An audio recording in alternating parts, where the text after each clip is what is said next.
Muito boa noite para você ligado no Rápido no Ar. Está começando mais um podcast Você Pimba. E o de número 90, Raso 90, como diz o nosso querido João do Bingo. E hoje o assunto é boxe, a arte milenar, o esporte, um dos mais vistos no mundo. E ninguém melhor para falar do boxe do que um boliviano que reside em Limeira, que é o principal nome do boxe aqui de nossa cidade, que é o Geraldo Pinto Coellar, de 58 anos, nascido em Santa Cruz de la Sierra, mas olha, já se sentindo um limeirense pelo tempo que você está, não só no Brasil, como aqui. Que bom que a nossa cidade tem você aqui, Geraldo. Boa noite, prazer imenso te receber aqui. Eu já sei sua vida de cabo a rabo, mas eu quero contar aqui no podcast. Bem-vindo, meu amigo. Edmar, boa noite, um grande abraço a todos os seus telespectadores e meus parabéns para você pelo excelente trabalho que você desempenha no esporte de Limeira e do Brasil inteiro. Meu muito obrigado pelas suas palavras e estou muito grato de estar aqui. A grande pergunta que fica é, por que de Santa Cruz de la Sierra para Limeira? Como é que você veio parar aqui, Geraldo? Olha, Edmar, é uma história muito comprida que não tem nada a ver com o esporte. Sério? Não tem nada a ver com o esporte, mas quando eu cheguei em Limeira, em 2004, final de 2004, há 20 anos atrás, eu vim por questões familiares e questões de trabalho. E eu vi que aqui em Limeira não existia este esporte que hoje em dia já está um pouquinho divulgado graças ao grande apoio que você deu na época. Assim nasceu o boxe aqui em Limeira e eu vi que realmente valia a pena investir o meu conhecimento em muitos aficionados que Limeira tem. Conseguimos e estamos trabalhando ainda porque queremos chegar mais longe. Eu sinto em você uma vontade muito grande de transformar Limeira numa cidade voltada para o boxe, porque a gente sabe que tem academias lotadas de pessoas que fazem musculação, que fazem Muay Thai, Judô, Jiu-Jitsu, mas que podem se transformar em grandes pugilistas. O que falta para Limeira abraçar o boxe, Geraldo?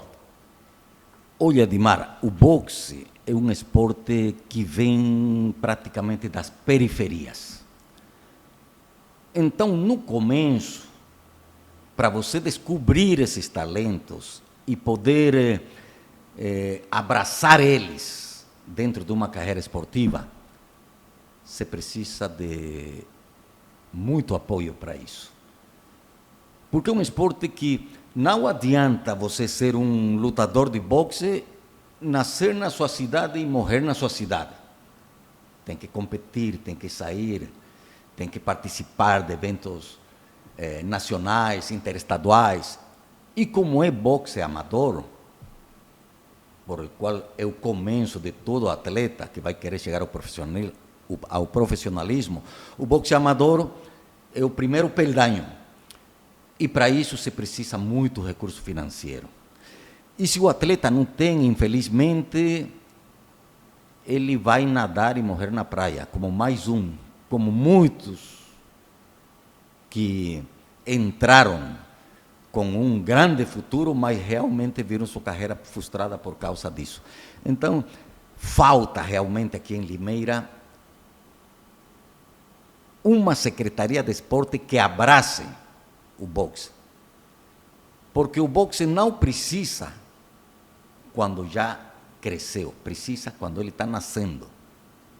É aí onde se precisa aquela água para germinar aquela semente e manter ela crescendo e manter esse atleta sempre treinando, já que, como eu falei para você, se precisa de recursos. O atleta, do lutador de boxe, 99% vem das periferias, sem condições financeiras. Por que entra no boxe? Porque é um esporte que financeiramente, quando você atinge um certo nível, te dá muitos recursos financeiros. Então, muitos vêm, muitos querem, muitos nasceram para boxeadores, mas, infelizmente, por falta de apoio, não conseguem. Por exemplo, Geraldo, eu sou o prefeito da cidade, ou eu sou o secretário de esportes. Se eu fosse o secretário de esportes, eu chego para você e falo: Geraldo, eu quero implantar o boxe em Limeira. Para começar, não temos um ringue aqui? O primeiro passo seria Limeira construir um ringue, comprar um ringue. Olha, o boxe sem ringue é como o futebol sem campo. Não adianta. Não adianta. Então, o primeiro passo é a Secretaria de Esporte. Não vou falar de prefeito, nem nada, porque vou direto... Generalizar, Secretaria de Esportes. Exatamente, vou direto à secretaria responsável pelo esporte amador da cidade. Boa. Brindar aquele espaço para que atletas sem condições de pagar as suas mensalidades, porque na maioria não tem, é ter um espaço físico que seja exclusivamente da Secretaria de Esporte. Certo. Para poder trabalhar em cima de todos aqueles atletas que realmente vão precisar ser treinados para chegar mais longe. Segundo passo, é o ringue, com certeza. Um ringue oficial de competição, porque tem uns ringue por aí que é como você jogar em um campo society e depois passar para um campo oficial de futebol. É totalmente diferente. Então, o ringue oficial é diferente daqueles ringues tradicionais que tem essa academia aí. Então, tem que ter um ringue específico para quê? Para polir esses atletas dentro do ringue em competições.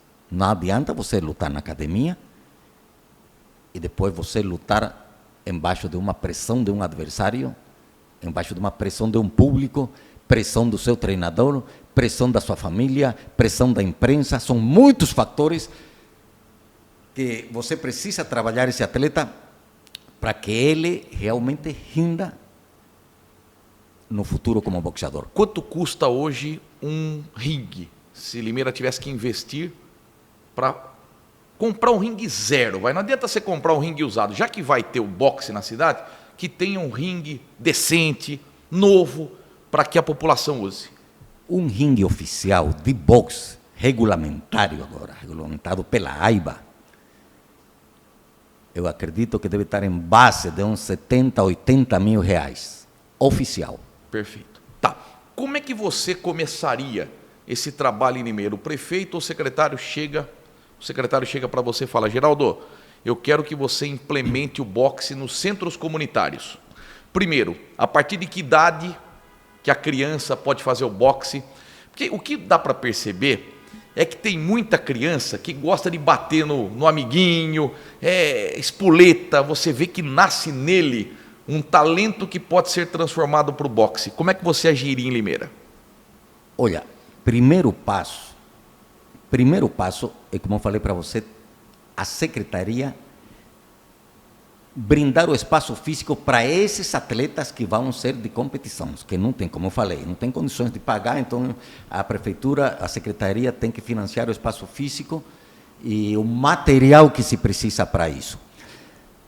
Enquanto você me fala a partir da faixa etária da idade, a partir de 8 anos. 8 anos. A partir de 8 anos da idade, já a criança assimila o treinamento. É um pouco mais difícil trabalhar com essa faixa etária, mas se consegue.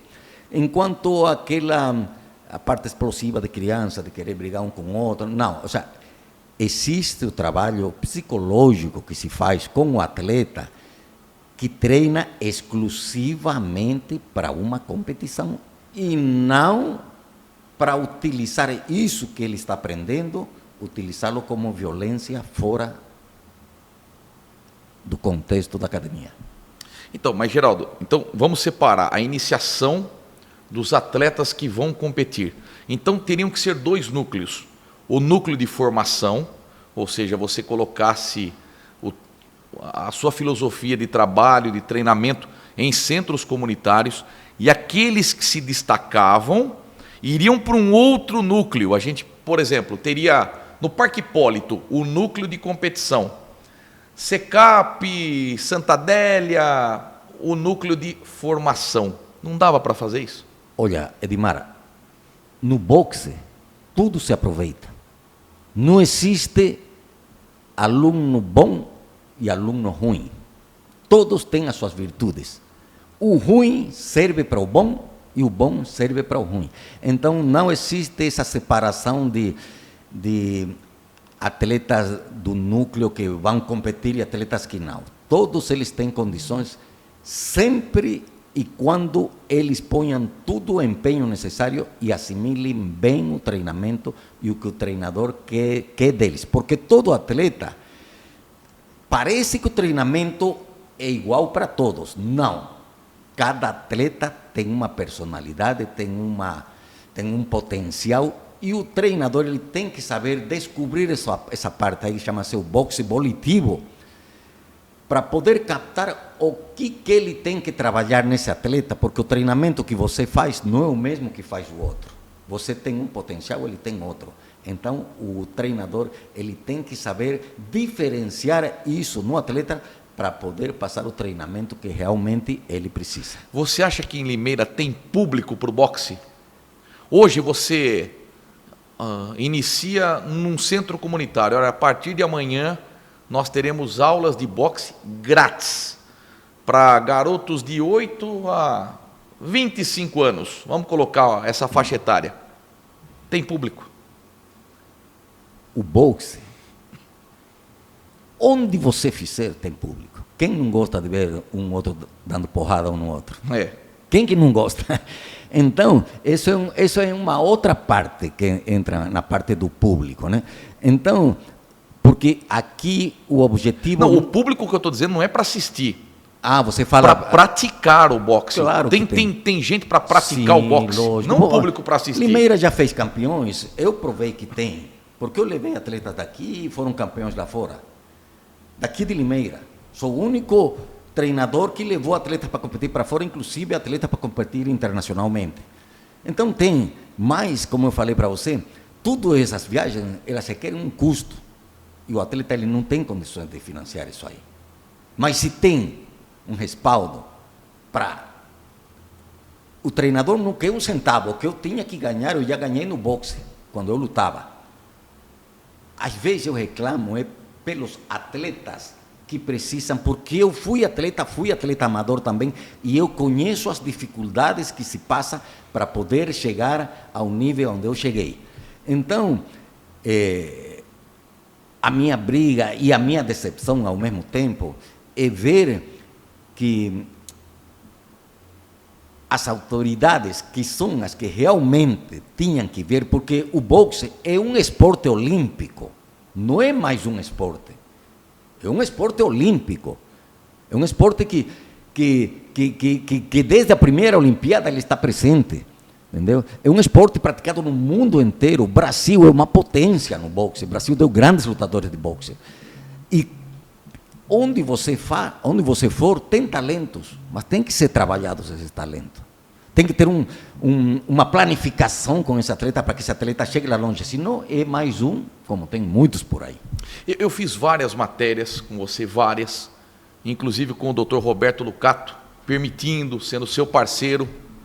Eu tenho certeza que você já apresentou esse projeto para a Secretaria de Esportes ou tentou uma aproximação. Foram 8 anos de Zanon e eu sei o quanto você sofreu, porque você não conseguiu nem passagem de ônibus para que os atletas competissem no Mato Grosso, por exemplo. Eu vi a sua frustração de não poder levar esses campeões para mais competições. Você chegou a apresentar esse projeto? Você chegou a colocar sua cara na secretaria? Olha, estou aqui disposto a implantar o boxe na cidade?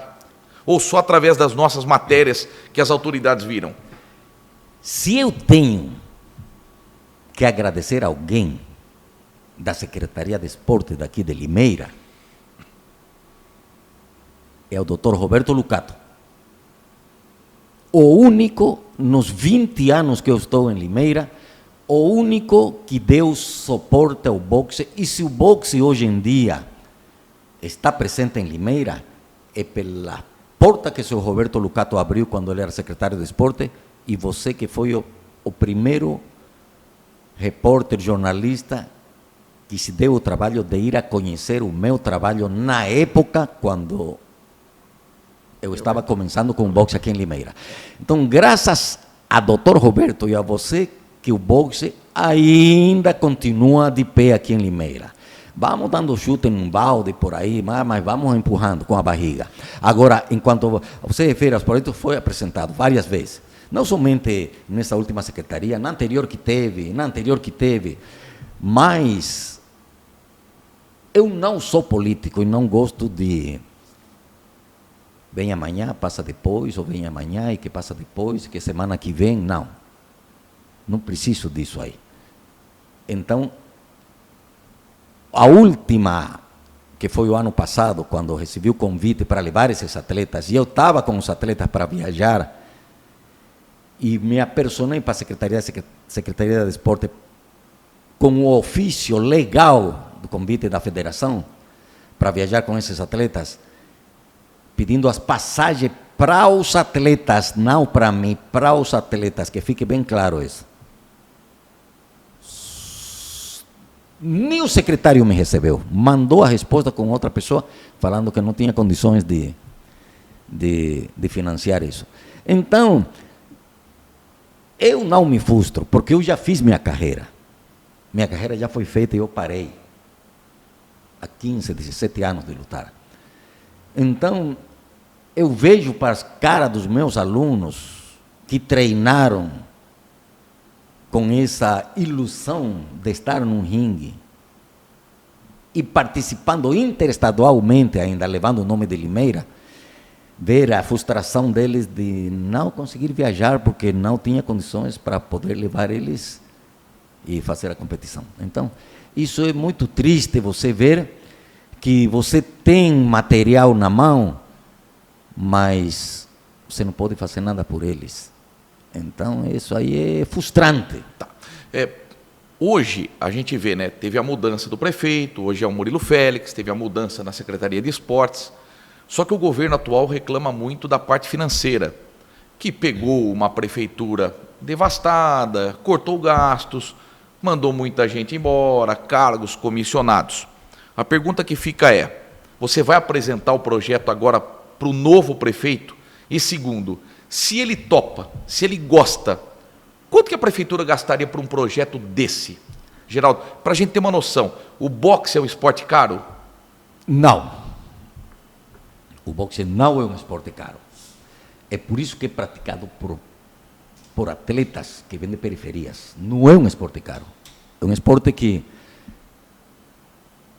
qualquer atleta com um pouquinho de condições consegue se financiar. Agora, a respeito à sua pergunta da prefeitura, com o novo prefeito, quando eu cheguei aqui em Limeira, era o pai dele, era o prefeito, quando o senhor Roberto era secretário. Então, eu tenho que falar bem da administração do pai do novo prefeito, porque quando eu cheguei foi a prefeitura que abriu essa brecha para que o boxe se abra caminho por meio do senhor Roberto Lucato. Então, eu espero, não sei, sabe que dá vontade de voltar a chegar e bater a porta de novo. Mas, quando você já perde aquela esperança, vamos dizer assim, porque não vamos dizer que todos são iguais, mas para você chegar lá, apresentar um projeto e ter as portas fechadas muitas vezes, ou receber um voto amanhã, ou voto depois, eu já não estou para isso, porque como eu falei para você, eu não preciso nada, quem precisa são os atletas.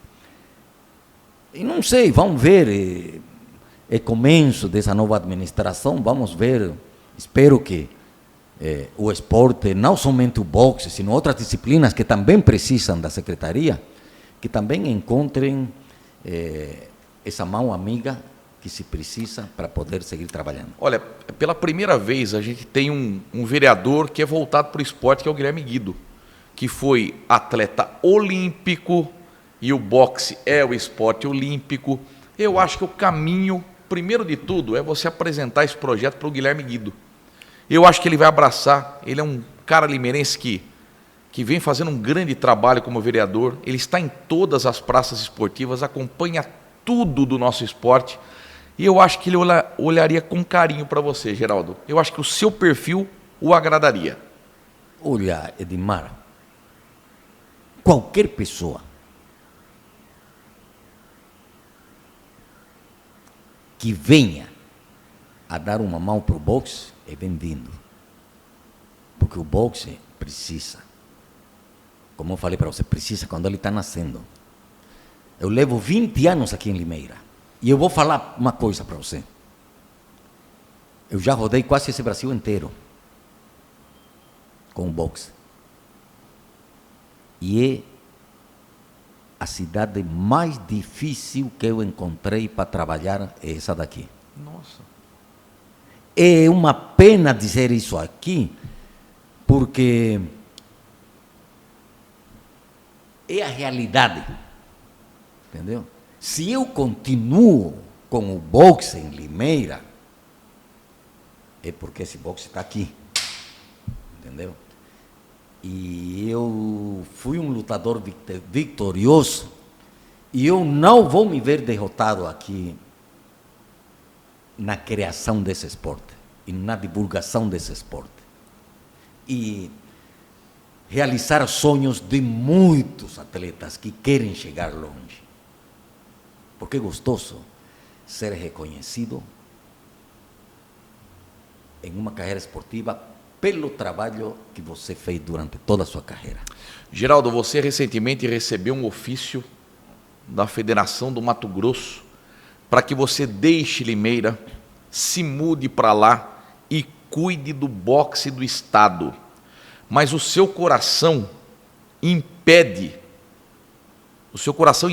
você de viajar, de deixar Limeira, porque você ainda tem, mesmo que pequeno, um fio de esperança de que o boxe seja implantado em Limeira e que transforme muitos limeirenses em campeões. Mas que decisão difícil essa que você tem que tomar nos próximos dias. Edmar, você ciente disso aí? Desse convite que eu recebi esse mês para voltar, porque eu já dirigi a Federação Mato-Grossense.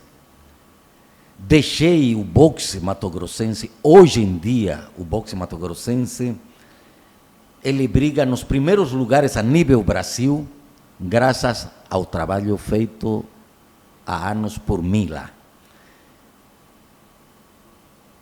O diretor da federação de lá me fez esse convite recentemente para eu voltar e continuar esse trabalho.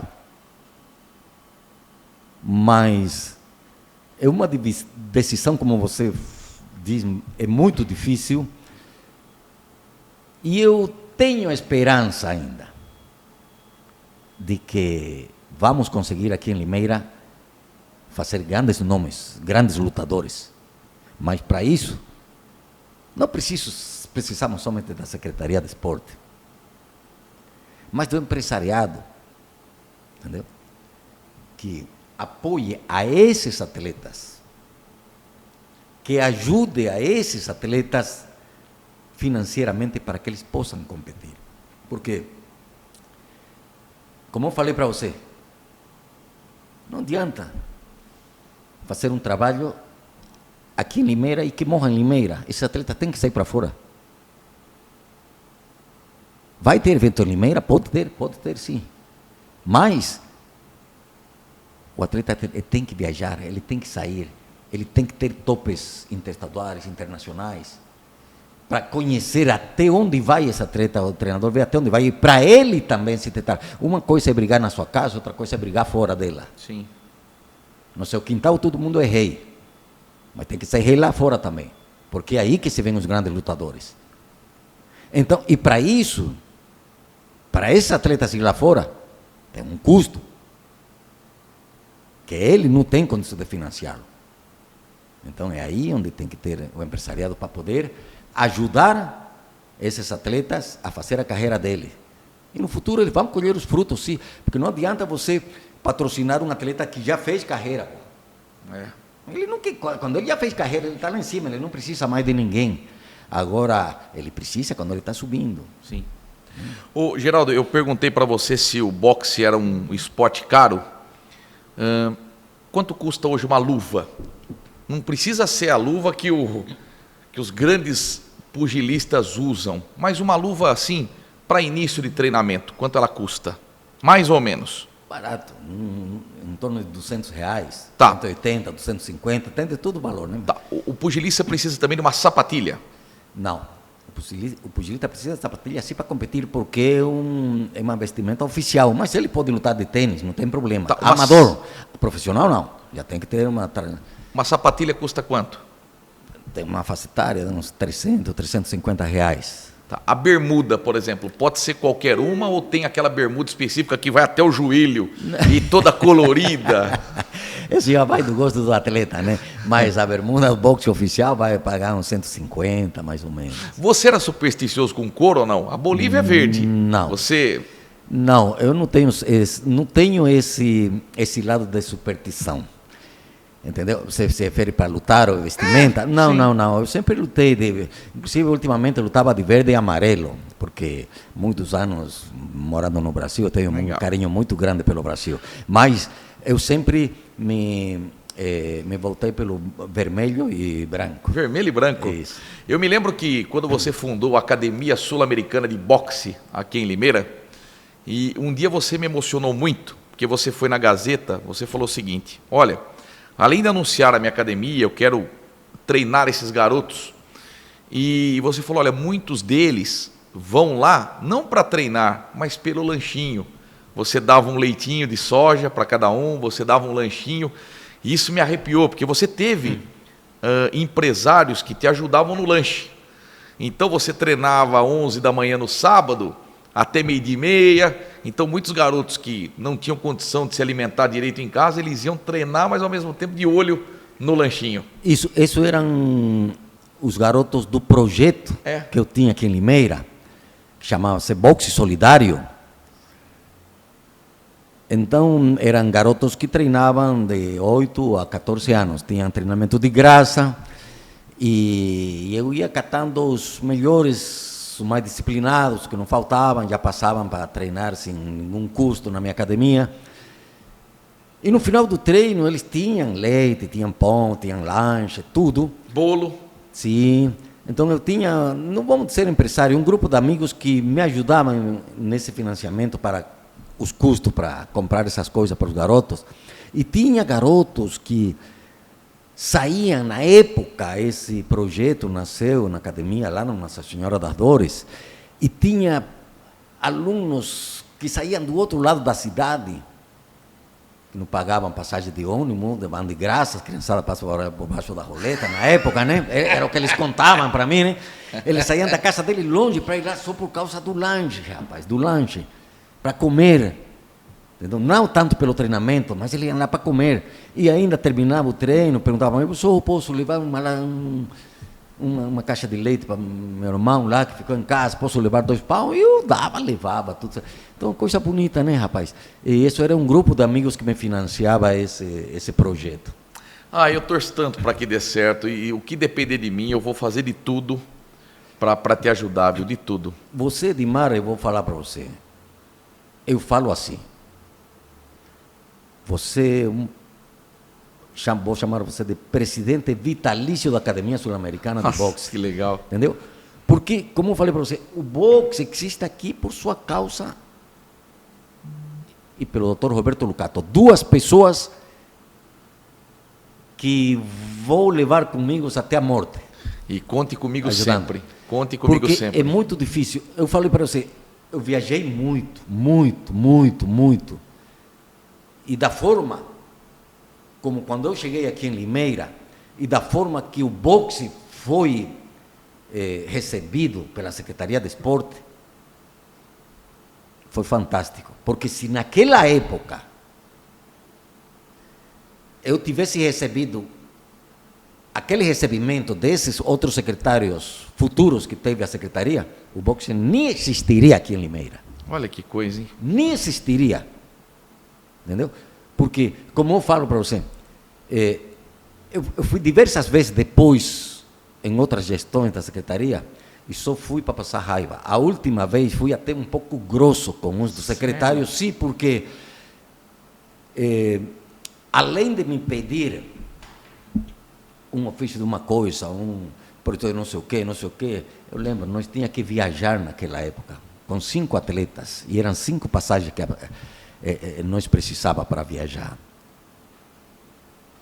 E que apresenta um documento, que apresenta outro, e depois de tantas idas e vidas, ao final, não vou falar o nome do secretário porque não vale a pena, mas aí ele fala para mim assim, no final, não tem condições porque a secretaria está assim. Falei, meu amigo, você me fez fazer 10.000 ofícios para me dizer, não, eu não sou moleque, meu amigo, falei, e eu não volto mais aqui, não vou falar a palavra porque já não pode, sim. Mas eu não volto mais aqui nessa aí, onde você está aqui. Tchau. E nunca mais voltei. Voltei ano passado para pedir essas passagens para esses atletas viajar novamente. Aí eu falei assim, aqui não volto mais também. Porque não tem necessidade. Né? Olha, eu vi que você treinou vários atletas aqui em Limeira. Clévio dos Santos, eu lembro que eu fiz matéria com ele. Que talento. Foi campeão, Que grande talento, peso pesado, né? um grande peso pesado, um lutadoraço. Ele foi campeão no Mato Grosso.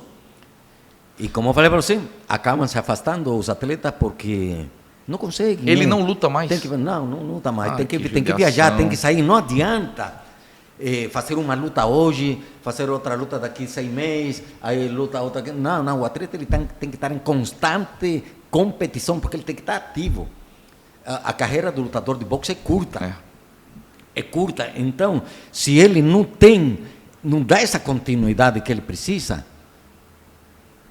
o que ele vai fazer com 4, 5, 7 lutas, 10 lutas? Não tem Nem como. amador não vai ser. Não. William Palma também, outro grande lutador que conquistou bons resultados lutando no Mato Grosso. O Você Thiago Silva também saiu daqui. também, foi campeão lá. também. A Guarda Municipal, Emanuele Costa Silva Jimenez, que carinho que você tinha com ela e que talento, né? Que Olha, talento. Uma das boas lutadoras que Limeira deu, viajou, competiu, e como eu falei para você, né, talentos aqui, Limeira já deu, mas morreram na praia, nem amador não conseguiram chegar, vamos dizer assim, porque com 1, 2 lutas você não é nada. O que você pode fazer com 1, 2 lutas? Nada, em absoluto.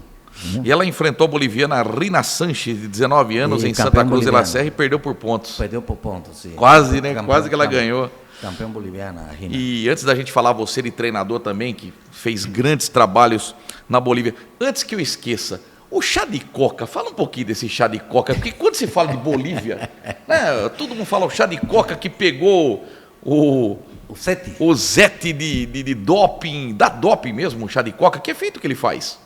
Olha, isso aí é um chá medicinal. Se toma muito na altitude, porque ela te regula bem a pressão arterial, te ajuda a regular a pressão arterial. Então, ela não te dá nenhum benefício em absoluto na parte esportiva, de desempenho, vamos dizer assim, né? É um chá normal, mas que infelizmente ele sai da folha de coca, mas é um chá já industrializado, entendeu? Então não te dá benefício nenhum, mas lógico, aquela essência que fica no corpo foi pego com sete e tal, e deu substância que não poderia. Deve ter tomado uns 3 litros, né? Mas deu nada, porque ele não influi em absoluto dentro do seu desempenho esportivo que você vai ter. Diríamos que o chá de coca para a Bolívia é o chimarrão do sul do país? Exato, mas não para a Bolívia toda. Aquela parte do altiplánica, La Paz, altitude, Cochabamba, Oruro, Potosí, lá sim. Nossa. Santa Cruz não costuma. Santa Cruz não tem altitude, então não tem... Fala um pouquinho da temida altitude. Rapaz... Porque a gente ouve muito falar em altitude quando tem Libertadores da América. Quando os times jogam em La Paz, jogam em Oruro. Eu fico rindo. Sério? Eu fico rindo de todas essas desculpas que se dão à altitude. eu lutei muito em La Paz. E olha que o lutador de boxe, o desgaste é grande. No futebol são 11 caras, um corre e 10 descansa. 2 correm, 8 descansa. Lá em cima do ringue é você e você. E é pauleira, recebendo golpe e tal. Não senti nunca nada. Tem aquela pequena dificuldade que não é uma coisa monstruosa, que o cara faz aquele drama e pega oxigênio, coloca. Não, isso sabe o quê? Quando está perdendo, faz isso. Mas quando está ganhando, não faz. Mas você nasceu lá, Geraldo? Não, eu nasci em Santa Cruz. Ah, tá. Eu nasci em Santa Cruz. E os times de Santa Cruz vão e jogam em La Paz, que é altitude. Competem lá, no Campeonato Boliviano. Eu, como eu falei para você, cansei de competir lá. Cansei de competir. Então não tem esse efeito. Sente, lógico, quando você recém chega, você sente aquela fatiga um pouquinho, aquele ar meio pesado, entendeu? Mas o atleta, ele está preparado para isso. A parte cardiopulmonar do atleta é suportável. Você viu o Facundo Torres correndo agora com o Palmeiras lá? Como que eles correram? Como que eles jogaram? Como que eles ganharam lá? Alguém falou da altitude? Depois do jogo? Não. Se perdeu, vai falar da altitude. Mas se não perdeu, vai ganhar. O Brasil foi campeão da Copa América na altitude? Se falou da altitude? Não se falou. Então é um mito, mas que o pessoal fala, altitude, aquela coisa. Não. Isso aí é uma desculpa antecipada se tiver uma derrota. Você fala muito bem de futebol, você é um palmeirense, né? Bom, na Bolívia você torcia para quem? Ou torce ainda? Tem o time do meu bairro, né? Como chama? Do meu bairro, Destroyer. O The Strongest da Bolívia. Não, The Stronger é de La Paz. É Tem The Stronger. dois? The Stronger é um e Destroyer é outro. Ah, tá, perfeito. The Stronger Que é o time de amarelo e preto. e Destroyer é de amarelo e preto também. Mas é da minha cidade, é do meu bairro. Olha que legal. Mas você não acompanha muito? Meu pai era presidente desse time. Sério? Meu pai era do meu bairro, meu pai foi presidente desse time. É time de segunda divisão. Você jogou futebol? Joguei. No começo joguei. Eu era ponta direita e era goleiro. Eu joguei até meus 15 anos. Sério? E fui da seleção da minha escola, do colégio. E jogava bem. Então por isso que você gosta de futebol. Era um lateral direito muito bom. Mas peraí, ponta direita, goleiro ou lateral direito? Os três. Os três? Você joguei sabe bem. quem joga mais de uma posição não joga nada, hein? Não, joguei. Era um Cafu na época. Cafu na época. Por que você torce pro Palmeiras? Eu torço pro Palmeiras desde que Carlos Aragonés, o boliviano, veio jogar no Palmeiras. Eu era criança naquela época, eu lembro, acho que foi na década de 80, em 80, 81. E ele veio e jogou para o Palmeiras, desde aquela época eu sou palmeirense. Você gosta do Verdão, acompanha, assiste, passa nervoso? Não, passo nervoso, passo tudo e não fico doente, mas eu sou palmeirense. O melhor jogador da Bolívia é o Echeverri? Teve Ou Hugo muitos. Sanches? Hugo Sanches é México, Platini Sanches. Não, o Sanches também, da época de Echeverri também, Platini Sanches. É que tem o Hugo e tem o outro Sanches. Sim, claro, esse é outro Platini. O Echeverri é conceituado até agora os melhores, mas antes dele teve outro, que era do meu bairro, que saiu do meu time também, outro grande amigo meu, chama Ervin Romero, chamado El Maestro, porque era um 10 perfeito. Jogou muito contra a seleção brasileira, ele. Entendeu? O melhor centroavante foi o Marcelo Moreno? Posso falar que não. Sério? Dos últimos tempos, sim. Mas, na década de 80, nós tínhamos Tamayá Jiménez, um centroavante nato, temido pelos goleiros. Eu contei para você, né, que eu estava na Espanha e eu estava voltando para o Brasil e eu voltei no avião da Bolívia.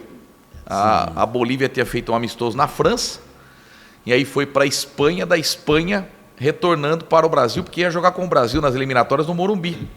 E eu vim do lado do Baca.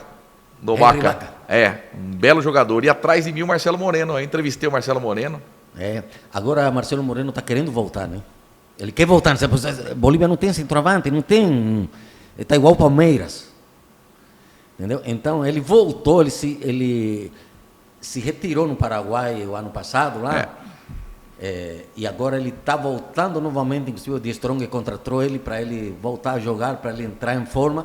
E ele fala que o objetivo dele é voltar novamente à seleção. Ele é muito bom. E recentemente nós tivemos um episódio envolvendo um boliviano que foi o Miguelito, jogador do Santos, emprestado ao América, que foi preso por um ato racista, mas depois solto.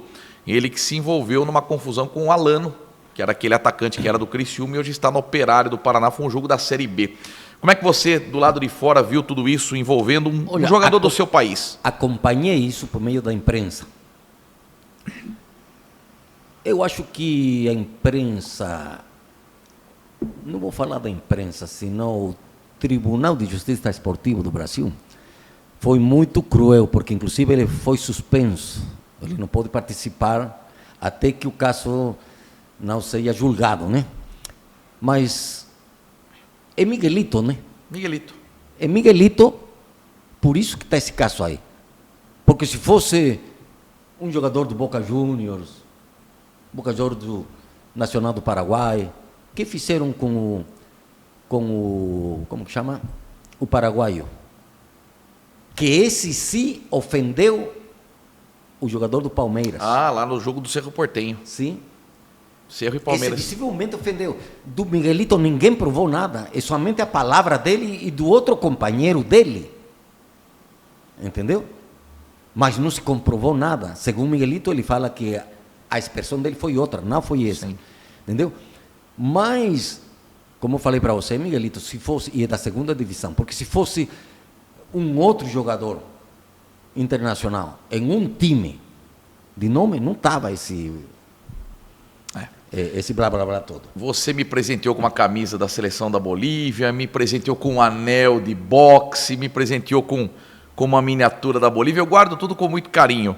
A Bolívia deixou de ser saco de pancada nas eliminatórias, porque quando a Bolívia entrava em campo a gente falava, era 4, 5, 6. Hoje não é mais assim não, hein? Não, continua sendo. Continua. Do Brasil, pelo menos, continua, entendeu? Infelizmente, continua. Eu falo para você, Bolívia só teve futebol na década de 80 e na década de 90, quando foi ao Mundial. Porque na década de 80 nós tivemos uma das melhores seleções, entendeu? Então, depois disso, morreu tudo. Sério? Não tem futebol, não tem, ou seja, eu falo. Mas é falta de jogador? Não é falta de de jogador. talento, Não é falta sei lá, de de jogador. incentivo? É falta de honestidade nos dirigentes. Sério? É falta de honestidade nos dirigentes, que eles embolsam todo o dinheiro e não investem em categorias de base, que tinha que ser feito. Entendeu? Então, eu falo para você, Bolívia é um país mais rico financeiramente que Paraguai, que Uruguai, que Chile. E quem você vê cada jogador que sai do Paraguai, cada jogador que sai do Uruguai, cada jogador que sai do Chile, com menos recursos. Sim. Entendeu? E sai lá fora. E Bolívia tem muito mais recursos que isso, mas infelizmente eu vou falar que até dentro da minha disciplina existem esses dirigentes malversadores de fundos. Entendi.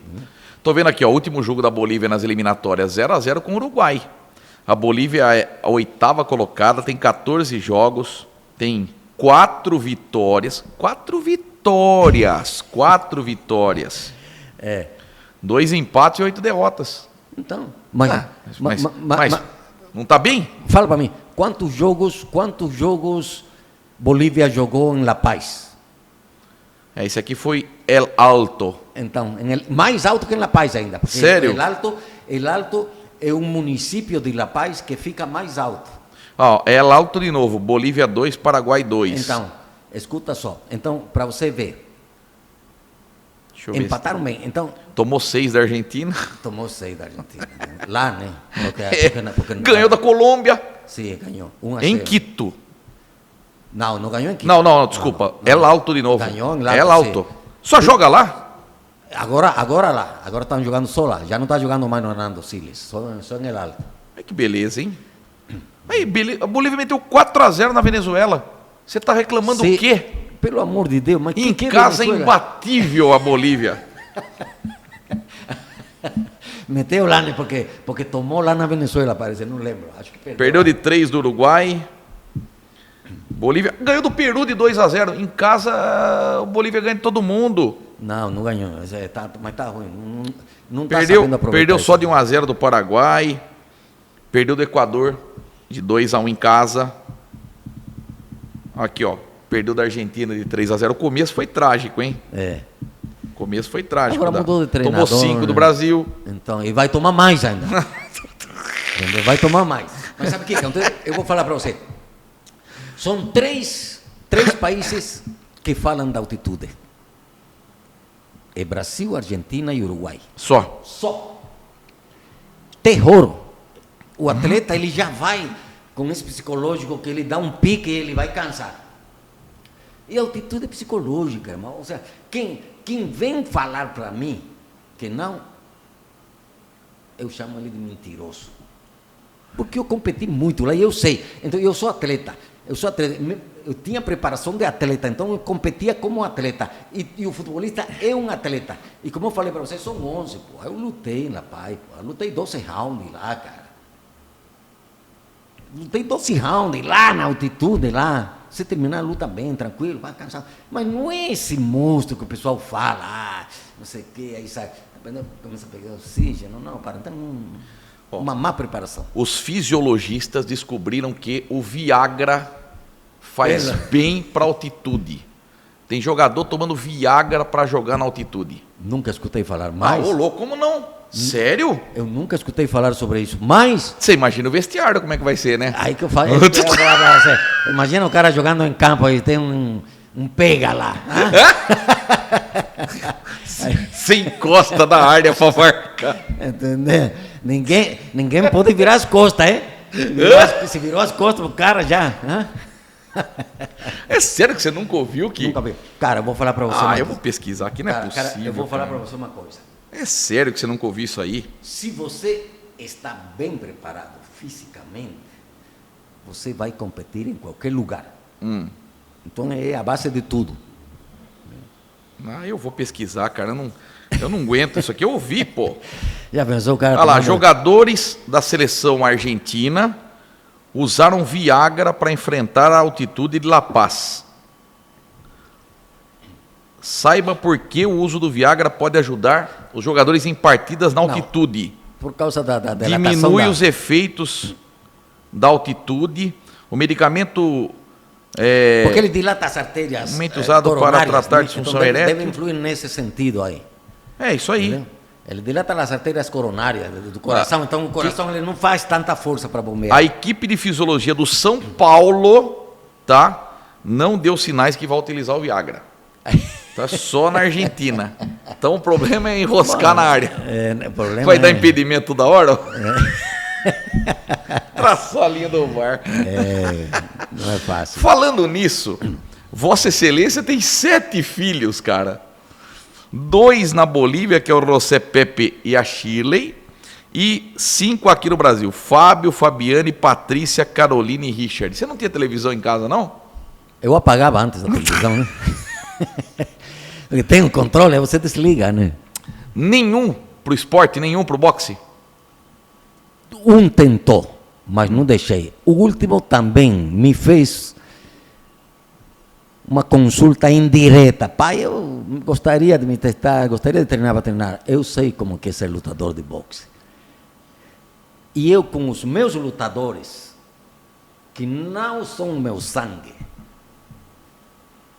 eu fico com o coração a 1000 por hora quando eles vão competir. Imagina eu tendo um filho lá em cima. Tem muito lutador de boxe que tem filhos que lutam. Eu não tenho...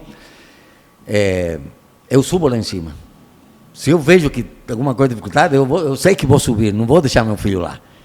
E eu sei quanto é duro lá em cima, porque lá em cima é duro, ou seja, é um esporte que não é para qualquer um. O boxe, como diz o ditado, o boxe é para homem mesmo. O boxe é para quem aguenta porrada, e não só para quem aguenta porrada, para quem aguenta dar porrada também, para quem tem coração na mão quando você está naquela situação difícil e você sabe que é você, porque não tem mais ninguém, não tem outro que vai entrar no seu lugar, então você tem que tirar aquela força lá de dentro. E eu falo sempre para os lutadores, são 2 lutadores que tem em você.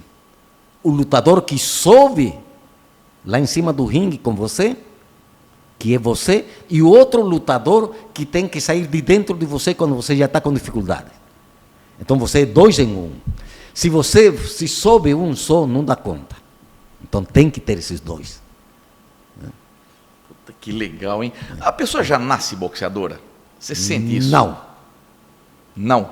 Ele tem que nascer e ele tem que querer. A pessoa ela se descobre que é lutadora? Olha, eu vou falar de mim. Eu gostava do boxe. Sempre frequentei boxe desde meus 7, 8 anos, porque meu pai era um fanático de boxe. E o velho era bom de porrada, hein? E ele gostava muito do boxe e ele não perdia luta de boxe na minha cidade. E na minha cidade tinha luta todo mês. Então, eu sempre ia porque tinha um lutador que lutava, que era amigo dele e representava a empresa onde meu pai trabalhava. Ele sempre lutava para essa empresa, então ele sempre estava lá dando apoio ao amigo dele. E a empresa toda, né? A empresa comprava ingresso e repartia para todos os funcionários para ir apoiar o cara lá. Olha só como que a empresa incentivava o esporte e incentivava um lutador. Que a empresa que esse lutador lutava, que era amigo do meu pai, onde meu pai trabalhava também, ela comprava talões de ingresso e repartia em todos os seus funcionários para que fossem prestigiar o boxe. Então eu não perdia a luta de boxe com meu pai, não ia. E eu gostava, mas comecei a sentir o gosto pelo esporte do boxe quando eu vi e assisti a um treinamento pela primeira vez na minha vida, quando tinha uns 12, 13 anos mais ou menos, a um treinamento de boxe, e se falava muito, tinha um lutador famoso, Rogério Jiménez, um cara de cor, não vou falar como era, porque agora já não pode falar mais, né? Senão por aí eu vou preso também. Então ele chamava de la Perla Negra, ou Pérola Negra em português. Um lutadoraço, Rogério Jiménez. E ele lutava, ele defendia o seu título latino-americano. Num sábado e numa sexta-feira eu matei aula de tarde para ir assistir o treinamento dele. E quando eu cheguei na federação para assistir o treinamento dele, ele não tinha chegado ainda. Você vê, ele não tinha chegado. E a academia lá tem arquibancadas da federação, o pessoal vai e assiste os treinamentos, de tudo, né? E quando chegou a Pérola Negra, eu estava no corredor por onde ele tinha que passar para ir para o vestuário. E quando ele passava aí, quando ele chegou, quando eu vi aquele cara, aquele porte, aquela cara quadrada assim de lutador, aquela fisionomia de lutador mesmo, entendeu? Eu vi, ele passou assim, e ele passou batendo na cabeça de criançada que estava aí, e pá, bateu na minha cabeça também, foi como se tivesse dado um beijo, se tivesse me abraçado aí, né? Aí eu fui atrás dele, e quando eu entrei lá dentro no vestuário, onde estava dentro, eu consegui me infiltrar e chegar lá. Aí depois ele saiu, ele deitou numa cama e começou... Na época era chamado de gineciologista, né? Agora é fisioterapeuta, né? Eram gineciólogos, né? Massagistas. E começaram a massagear ele na maca, para preparar ele, a musculatura dele, que ele competia no outro dia, né? Defendia o título latino-americano. E eu comecei a ver tudo essa tensão, essa atenção que davam para ele, e ele tudo deitado aí, a imprensa filmando, e eu achei uma coisa tão interessante, tão importante. Mas isso ficou assim na minha cabeça. E na minha casa sempre teve ringue, que meu pai sempre fazia ringue. Nós tínhamos um ringue, minha casa era grande, no fundo do quintal tinha um ringue provisório que meu pai tinha feito, e criançada do bairro, meu pai pagava para a criançada e fazia campeonatos do bairro do nosso aí. Pagava, por exemplo, hoje na época, R$5, R$10, que vencia cada luta, né? Então não tinha isso aí. Mas aí parou, tudo isso aí acabou. Quando meu pai faleceu, quando eu tinha 16 anos, eu corria em motocross. Esse era meu esporte. Eu corria em motocross E depois que meu pai faleceu, o motocross é um esporte caro, precisa muito de dinheiro para manter. Eu não tinha condições já, não tinha meu pai, da onde que eu ia tirar dinheiro? Aí, um certo dia, eu falei assim, vou lá na federação, vou assistir treinamento, vou me matricular. Aí eu fui lá, cheguei, estava todo mundo treinando, e eu já fui com essa ideia de me matricular e falar com o treinador que eu queria treinar. Aí, tinha que pagar, né, para treinar, eu não tinha o dinheiro completo para pagar. Mais ou menos tinha metade. Aí eu falei com a secretária, quando pedindo informação, falei para a secretária que eu não tinha todo o dinheiro, mas eu podia dar a metade e depois dava outra metade. Aí tinha um cara sentado aí, dentro da secretaria. Ele estava lendo um jornal. Aí ele levantou. Quando eu falei para a secretária, eu só tenho metade, posso dar a metade depois? Aí ele olhou para ela, levantou a cabeça e falou assim, pode matricular ele aí. Aí não dei bola, eu não sabia, ele era o presidente da federação. Olha. Aí eu fui na minha casa, tudo feliz, peguei meu shortinho, meu teninho, não tinha na material, não tinha nada, né? Vim, treinei, e eu, muito atrevido, eu falei para o treinador assim, eu queria subir lá em cima, tinha os caras que estavam competindo, treinando já, mais antigos, né? Aí eu falei para o treinador assim, não, eu quero subir lá em cima também, eu quero lutar. Aí ele olhou para mim, era primeiro dia de treino. Aí ele olhou para mim assim e chamou um outro cara, falou, põe luva aí, tá? Aí chamou outro, falou, põe luva nele aí. Aí ele chamou um cara para lutar comigo, e ele era novato também, esse cara, mas era mais antigo que mim já na academia, entendeu? Era primeiro dia. E eu subi lá em cima e eu fui aquele cara que eu tinha aqui em minha casa, sempre tem luva, já partiu, você tocou o gongo, partiu, você solta aquele pitbull, entendeu? Sai mordendo tudo, vai mordendo tudo, que não foi um minuto, pá! Aí eu derrubei o cara. Aí o treinador olhou para mim e falou assim, você luta já? Eu falei, não. Eu nunca lutei, primeira vez, falei. Mas também não falei que eu tinha, desde pequeno, treinava em minha casa, que tinha luva, né? Ele olhou para mim assim e falou assim, você já treinou? Você luta? Falei, não, nunca lutei. Falei, primeira vez, primeiro dia de treino. Então tá bom. Treinei, terminou o treino, aí ele veio e falou assim para mim, daqui 15 dias tem um evento de boxe, quer lutar? Falei, estou lá dentro. E assim começou. Então, o boxeador, ele já tem que ter aquela pasta, já. Ele não nasce. Ele já tem que ter Aquela gana, né? Exatamente, aquele brio. Você tem que ter brilho, porque estar lá em cima tem que ter brilho. Tem muito lutador, que eu falo, tem muito lutador de academia e muito lutador de ringue. Qual que é o lutador da academia?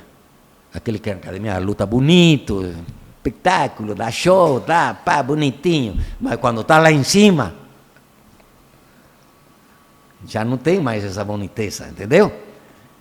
Na hora. Então tem que ter, tem os dois tipos de lutador. Você estava falando que é fã incondicional do La Pérola Negra e falou do seu pai, o seu Carmelo Pinto. Ele te deu a primeira luva? Meu pai, sim, claro, me deu a primeira luva porque, como eu falei para você, meu pai era um amante do boxe. Entendi. Meu pai era... E o velho era bom de porrada, porque eu vi ele brigar 2 vezes no estádio e 2, 3 porradas, e era lona, então era bom. E morreu novo? Morreu novo, infelizmente, com 37 anos. E eu na escola... 37? Acidente de carro? Foi um acidente de ônibus, automobilístico. Sério? Aí que acontece? Eu na escola, ele sempre era chamado porque eu era aquele garoto que olhou feio para mim e já tomava, entendeu? Então, eu era meio explosivo de criança. Então, ele falava assim, você gosta? Então vou te comprar luva, vamos ver se é bom, ele falava assim para mim. Aí ele chamava na época tinha aqueles vendedores de jornal, que andam pela rua vendendo jornal, ele chamava os caras, que era mais ou menos do meu porte, e ele pagava os caras para brigar comigo dentro de casa. Caramba. Entendeu? Ele metia luva em mim, metia número dos caras. E ele já falava para mim, quando me colocava as luvas, apanhou dele e apanha de mim também depois. Então eu tinha isso que eu não podia apanhar 2 vezes, né? Eu não podia apanhar 2 vezes. Então, ele sempre gostou do boxe. E ele, com todos os meninos do bairro, ele os chamava nos final de semana e fazia os nossos campeonatinhos, ele fazia. E ele dava aos que ganhavam, ele dava R$5, R$10, R$5, R$10, entendeu? Então, não deixa de ser seu primeiro técnico. Ele foi o seu primeiro técnico. Na verdade, não vou falar técnico. O incentivador. O incentivador, ele foi um cara, um pai que me mostrou a coragem. Certo. Me mostrou a coragem, porque falava assim, quando falava assim, ele me causava as luvas, ele falava, se apanhar, apanha depois de mim. Então, eu podia estar com a lágrima aqui na ponta do olho, mas eu tinha que estar lá dentro, entendeu? Então, ele me deu esse temperamento. Puta, que legal, hein? Entendeu? E quando ele morre, foi o momento mais difícil da sua vida?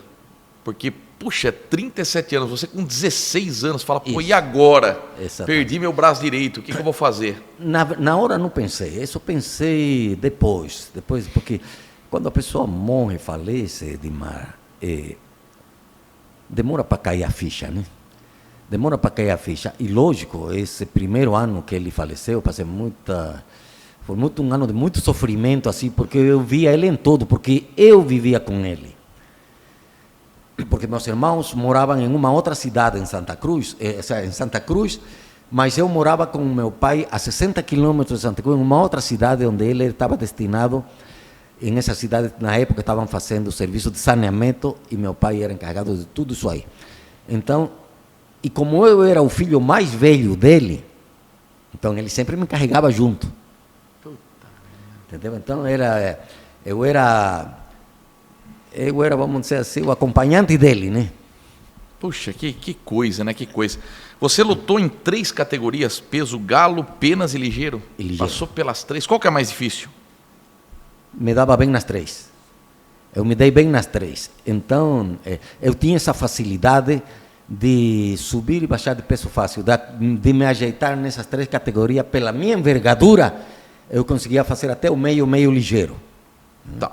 48 lutas no total. Profissional. 39 vitórias, 26 por nocaute, 2 empates e 7 derrotas. 15 anos no boxe, sendo 5 como amador, 10 como profissional.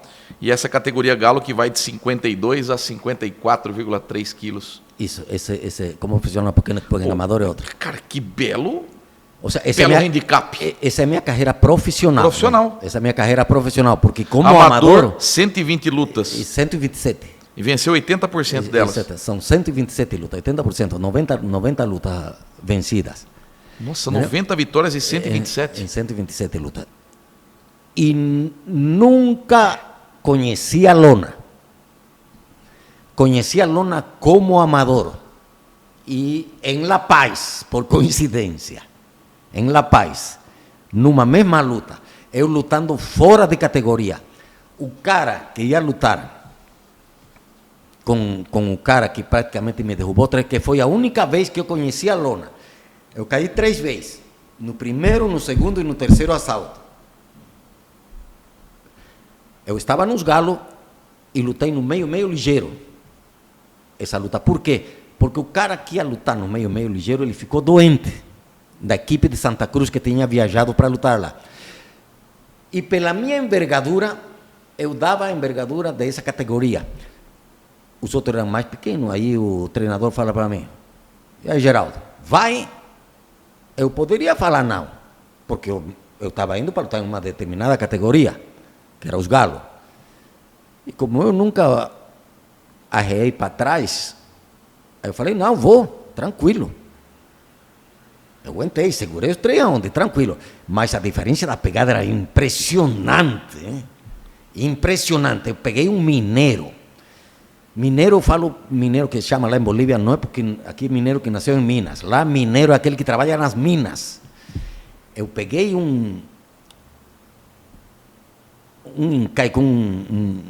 nativo de Oruro lá, aqueles que puxam aqueles carrinhos cheio de pedra nas minas, não tá? Cara, sim, o cara era de aço, parecia de aço, cara. Pegava que você não... Eu sentia pegada ali no começo, eu não sei quando eu senti, primeiro round fui no lona. Nem soube como que eu caí, levantei, terminou primeiro round. Segundo round, lona de novo. Terceiro round, lona. O único cara que me derrubou 3 vezes. O único... E foi a única vez que eu caí. Alberto Quilla. Como que eu vou esquecer? Que apanha não esquece, né? Alberto Quilla, grandaço, lutadoraço. Entendeu? E olha que naquela época, minha carreira eu estava despontando no amador naquela época. E ele já era um lutador já praticamente no final de carreira. Mas isso não quer dizer nada. Porque você está lá em cima e não tem esse de que é mais velho, que é mais novo, não. Você está lá em cima e você, acabou. A gente vai ver umas fotos de você, porque teve a luta revanche também, que a gente vai deixar por último para falar, que esse episódio é muito engraçado, tá? Tem também o certificado da Argentina que a gente vai mostrar, mas as fotos do passado, né?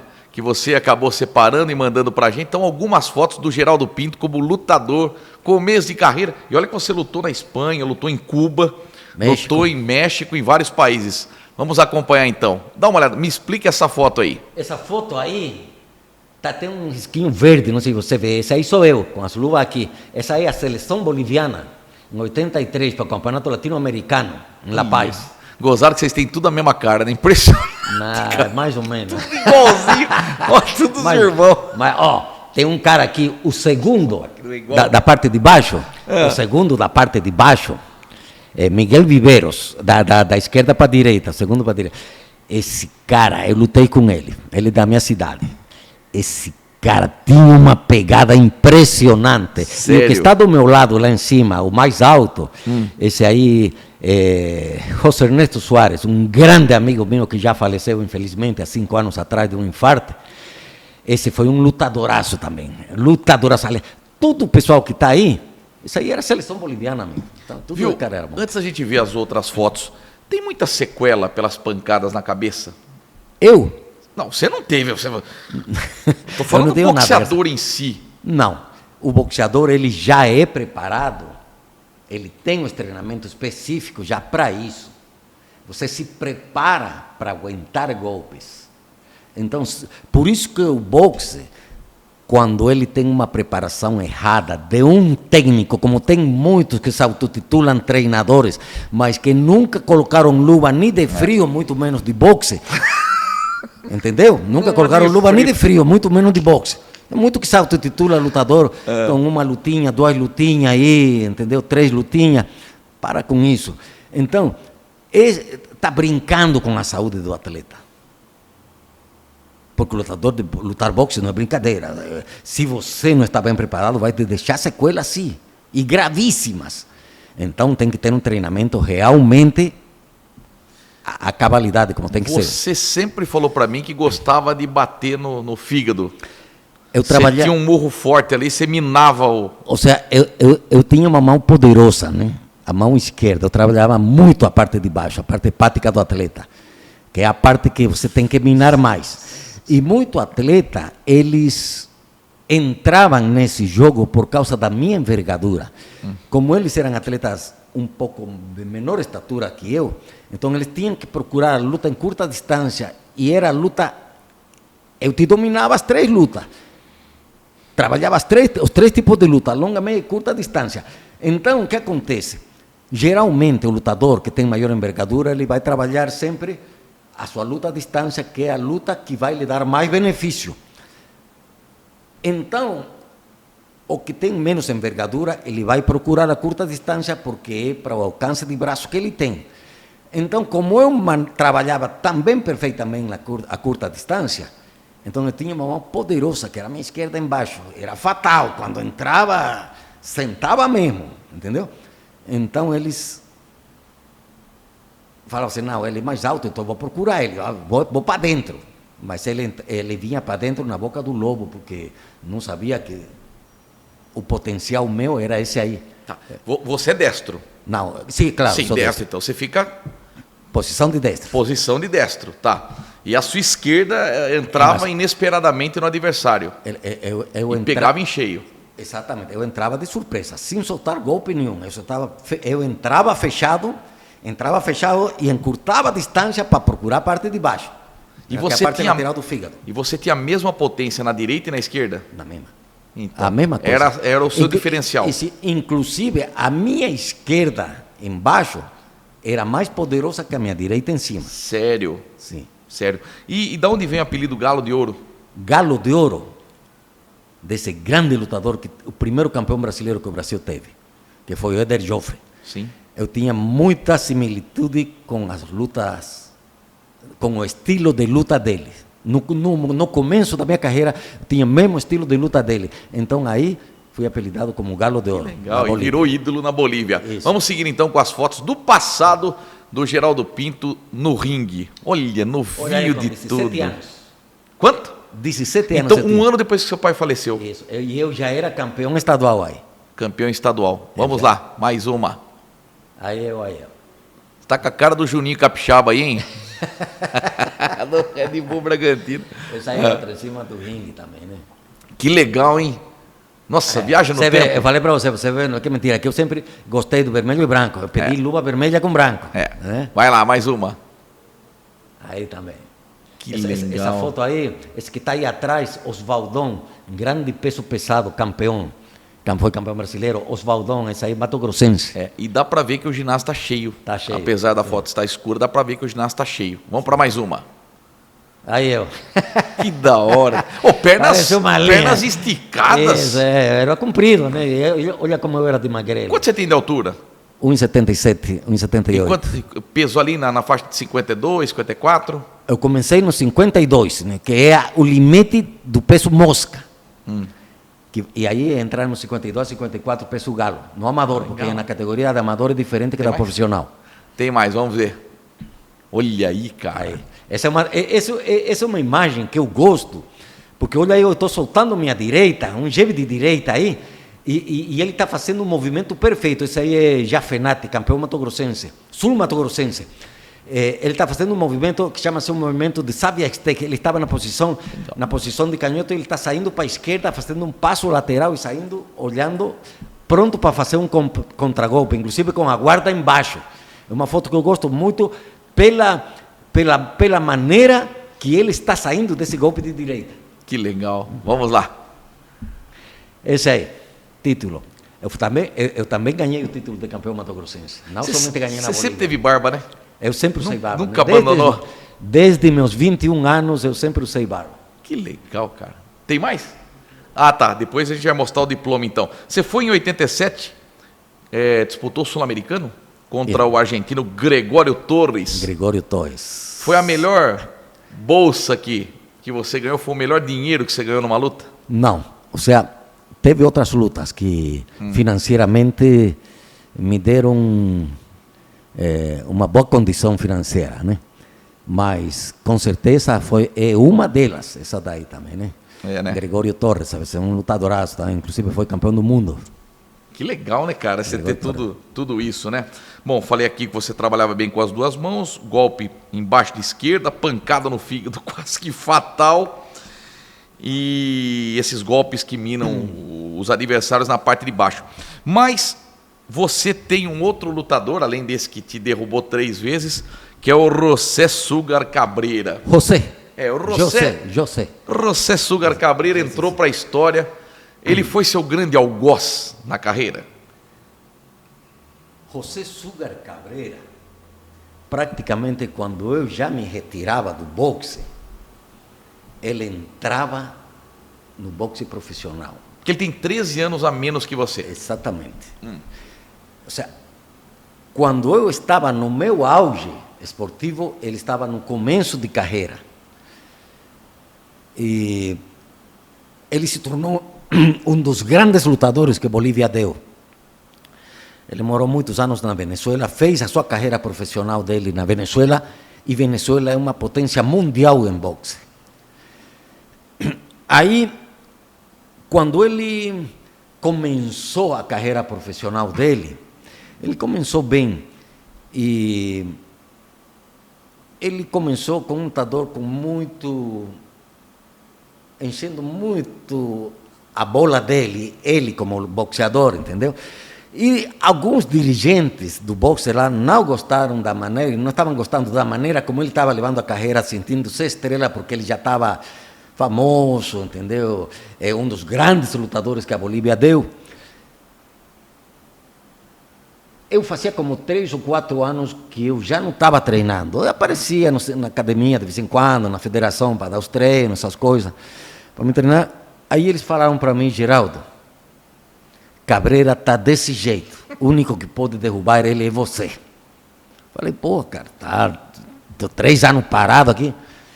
E eu falei brincando assim: me dá 15 dias que eu subo.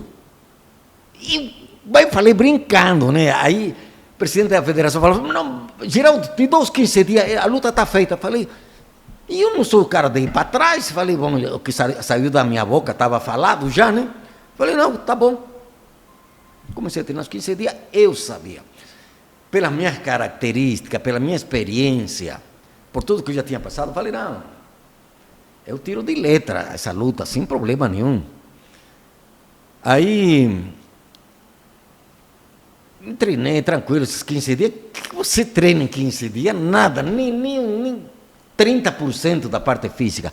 Aí falei: eu vou na experiência minha, vou no banho-maria lá. Vou levar para pontos. Isso, vou levando e vou... Tá. Aí o que aconteceu? No primeiro round, cara, com ele era canhoto. E eu estava acostumado a enfrentar canhotos, porque aquele outro lutador que eu mostrei para você, aquele alto que falei que é meu compadre que faleceu, ele é canhoto. E eu estava acostumado sempre a trabalhar com ele como sparring, então eu tinha meu domínio com os caras canhotos. Então, isso para mim não era diferença nenhuma.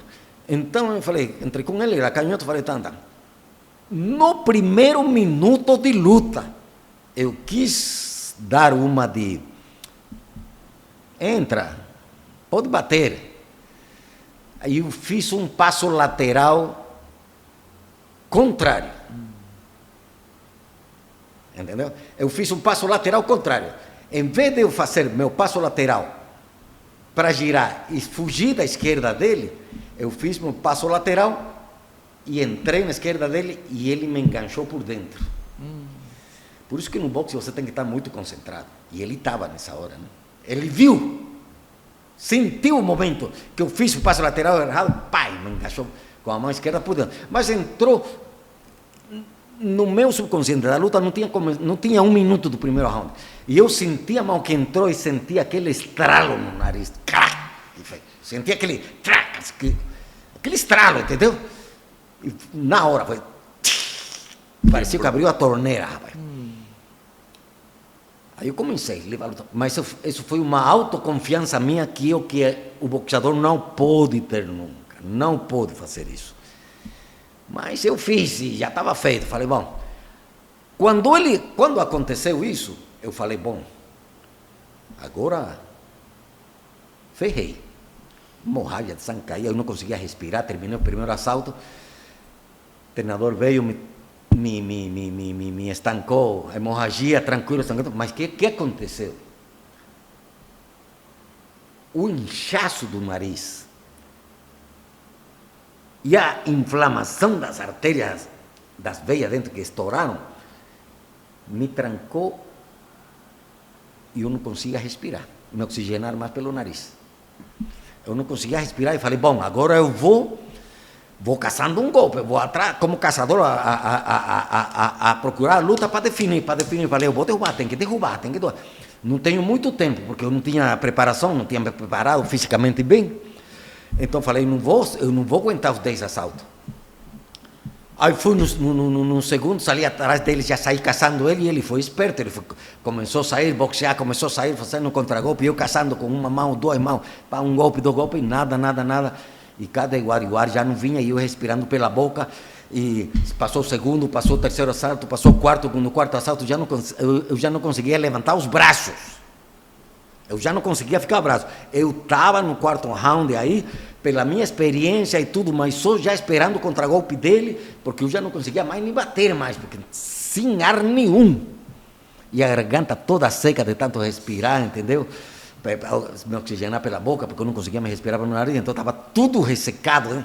Então eu não conseguia, e dói a garganta, dói, parece que arde, parece que você está engolindo uma chamarada de fogo lá dentro, né? Então ela falei, aí tentaram parar, o meu treinador falou assim, Geraldo, para a luta em quarto assalto, não tem condições, mas o cara vinha em cima, e eu bloqueei, travando e no clinch, não tinha mais ideia. Falei, não, vou conseguir, confio, vou entrar com uma mão, ele vai cair. No quarto assalto nada, no quinto já não teve mais jeito. Parou. No quinto, terminei o quinto assalto, já cheguei no corner e falei, não, pode parar. Jogou a toalha branca. Não jogou a toalha. Falei somente, não parou. Aí eu fiquei mordido, né? E envergonhado. E envergonhado porque o meu público que eu tinha, porque quando lutava o Galo de Ouro, e aquela divulgação da imprensa depois de 3 anos parado, voltando a lutar novamente, e por uma irresponsabilidade minha, porque eu fui irresponsável, uma, com treinar 15 dias e achar que podia, e outra, porque eu tinha que me dar mais tempo, né? Pelo menos 3 meses. 3 anos são 3 anos, não é um dia. Então eu tinha e fiquei, e por coincidência, eu falei em mim, depois que terminou a luta, aquele silêncio na sua mente, você vai para o vestuário, o treinador me abraçou e falou assim para mim, não só falou nada, isso acontece, tranquilo. Você não é o primeiro e não vai ser o último. Tranquilo. Eu quieto, não tinha palavra para falar nada, não tinha que dizer nada, né? Não, e ele estava bem, ele estava no começo de carreira, pô, ganhou do Galo de Ouro, ganhou do melhor. Então, aí que aconteceu? Fiquei com essa luta sempre e se passaram 10 anos. Se passaram 10 anos, Edmar, com isso dentro de mim, quando em uma das minhas viagens que eu faço periodicamente para a Bolívia, o presidente da federação falou assim para mim, Geraldo, você não se retirou do boxe? Falei, não, já me retirei, faz anos, falei. Não, mas eu quero que você se retire honrosamente. Eu quero fazer uma luta para fazer sua despedida. Aí, rapidamente, a configuração do meu computador na cabeça começou a... Falei, só se for com Cabreira. Só se você fizer a luta com Cabreira, nós fazemos a luta de despedida. Já pegou o celular, ligou. Não, Cabreira, você aceita uma luta com Geraldo? Não duvidou 2 vezes. Ele falou, não, aceitou sim. Na hora ele falou, aceitou. Quando marcamos a luta? Falei, daqui 3 meses. Ah, isso foi mais esperto, né? Lógico, irmão. E já estava mais velho também, pô. Então, aí eu falei para ele, 3 meses. Prepara então tudo aqui, daqui 3 meses estou aqui em Santa Cruz de novo para essa luta. Aí eu vim para cá, né? Porque eu estava morando aqui já, em Limeira. Me preparei, conscientemente, viajei 15 dias antes da luta, viajei para Santa Cruz para terminar minha preparação lá. E já subi com todos os cuidados que tem que se ter lá em cima, porque o cara era bom também, o cara não era um João ninguém, o cara era bom, o Cabreira era bom, até hoje também um dos melhores lutadores que deu Bolívia. Mas aí entrei, só que aí já entrei com mais cautela e graças a Deus, ganhei por pontos. Bati nele os 8 rounds, porque a luta já foi a 8 rounds, já não foi a 10, como era na primeira vez que ia ser a 10, Você né? desfigurou a cara dele. Edmar, se eu quisesse ter derrubado, eu derrubava. Mas eu não quis arriscar também em entrar muito nisso de derrubar, porque podia dar contrário também, né? Mas falei que eu vou bater, ele vai apanhar os todinhos round. E eu castiguei. Tanto é que esteve um round que num clinch ele falou, já não bate mais, não bate mais um caramba, rapaz. Você falou, você quebrou meu nariz, pô. Não. Você não falou pra ele, você quebrou meu nariz, pô. Não tem como falar, né? Mas em um ano ele chegou a falar assim, aí quando terminou a luta, porque o rosto dele ficou inchado depois de tanto apanhar, entendeu? E olha que eu já estava mais lento, já estava mais velho, entendeu? Mas é que a minha experiência era outra. Se eu tivesse entrado com essa mesma cautela na primeira luta, não ia dar nisso, mas foi bom. Terminou a luta, aí ele me abraçou e ele falou assim, nossa, você não é gente, você é um cavalo. Você é o melhor. Ele falou assim, você não é gente, você é um cavalo. Falei, tá bom. Abracei ele. Tá. Amigo, a gente conversa, porque somos amigos, né? Você é inimigo lá em cima, mas depois você é amigo. E é legal que tem o registro, vamos ver. Tem o anúncio da luta, tem você ganhando. Vamos ver, olha o anúncio da luta aí, ó. Esse é o anúncio da luta, tá aí, ó. Olha lá, festival com Sugar Cabreira e Geraldo Pinto, El Galo de Ouro. Retorna do Brasil, campeão nacional, conceitual, profissional. A pelea do ano, como está escrito lá em cima. A pelea do ano, é a luta do ano. A luta do ano. A luta do ano. Olha lá, sábado 28 de julho, 8h30 no Coliseu. E aliás, bom público. Lotado o Coliseu. Olha, foi transmissão em direta. E um frio.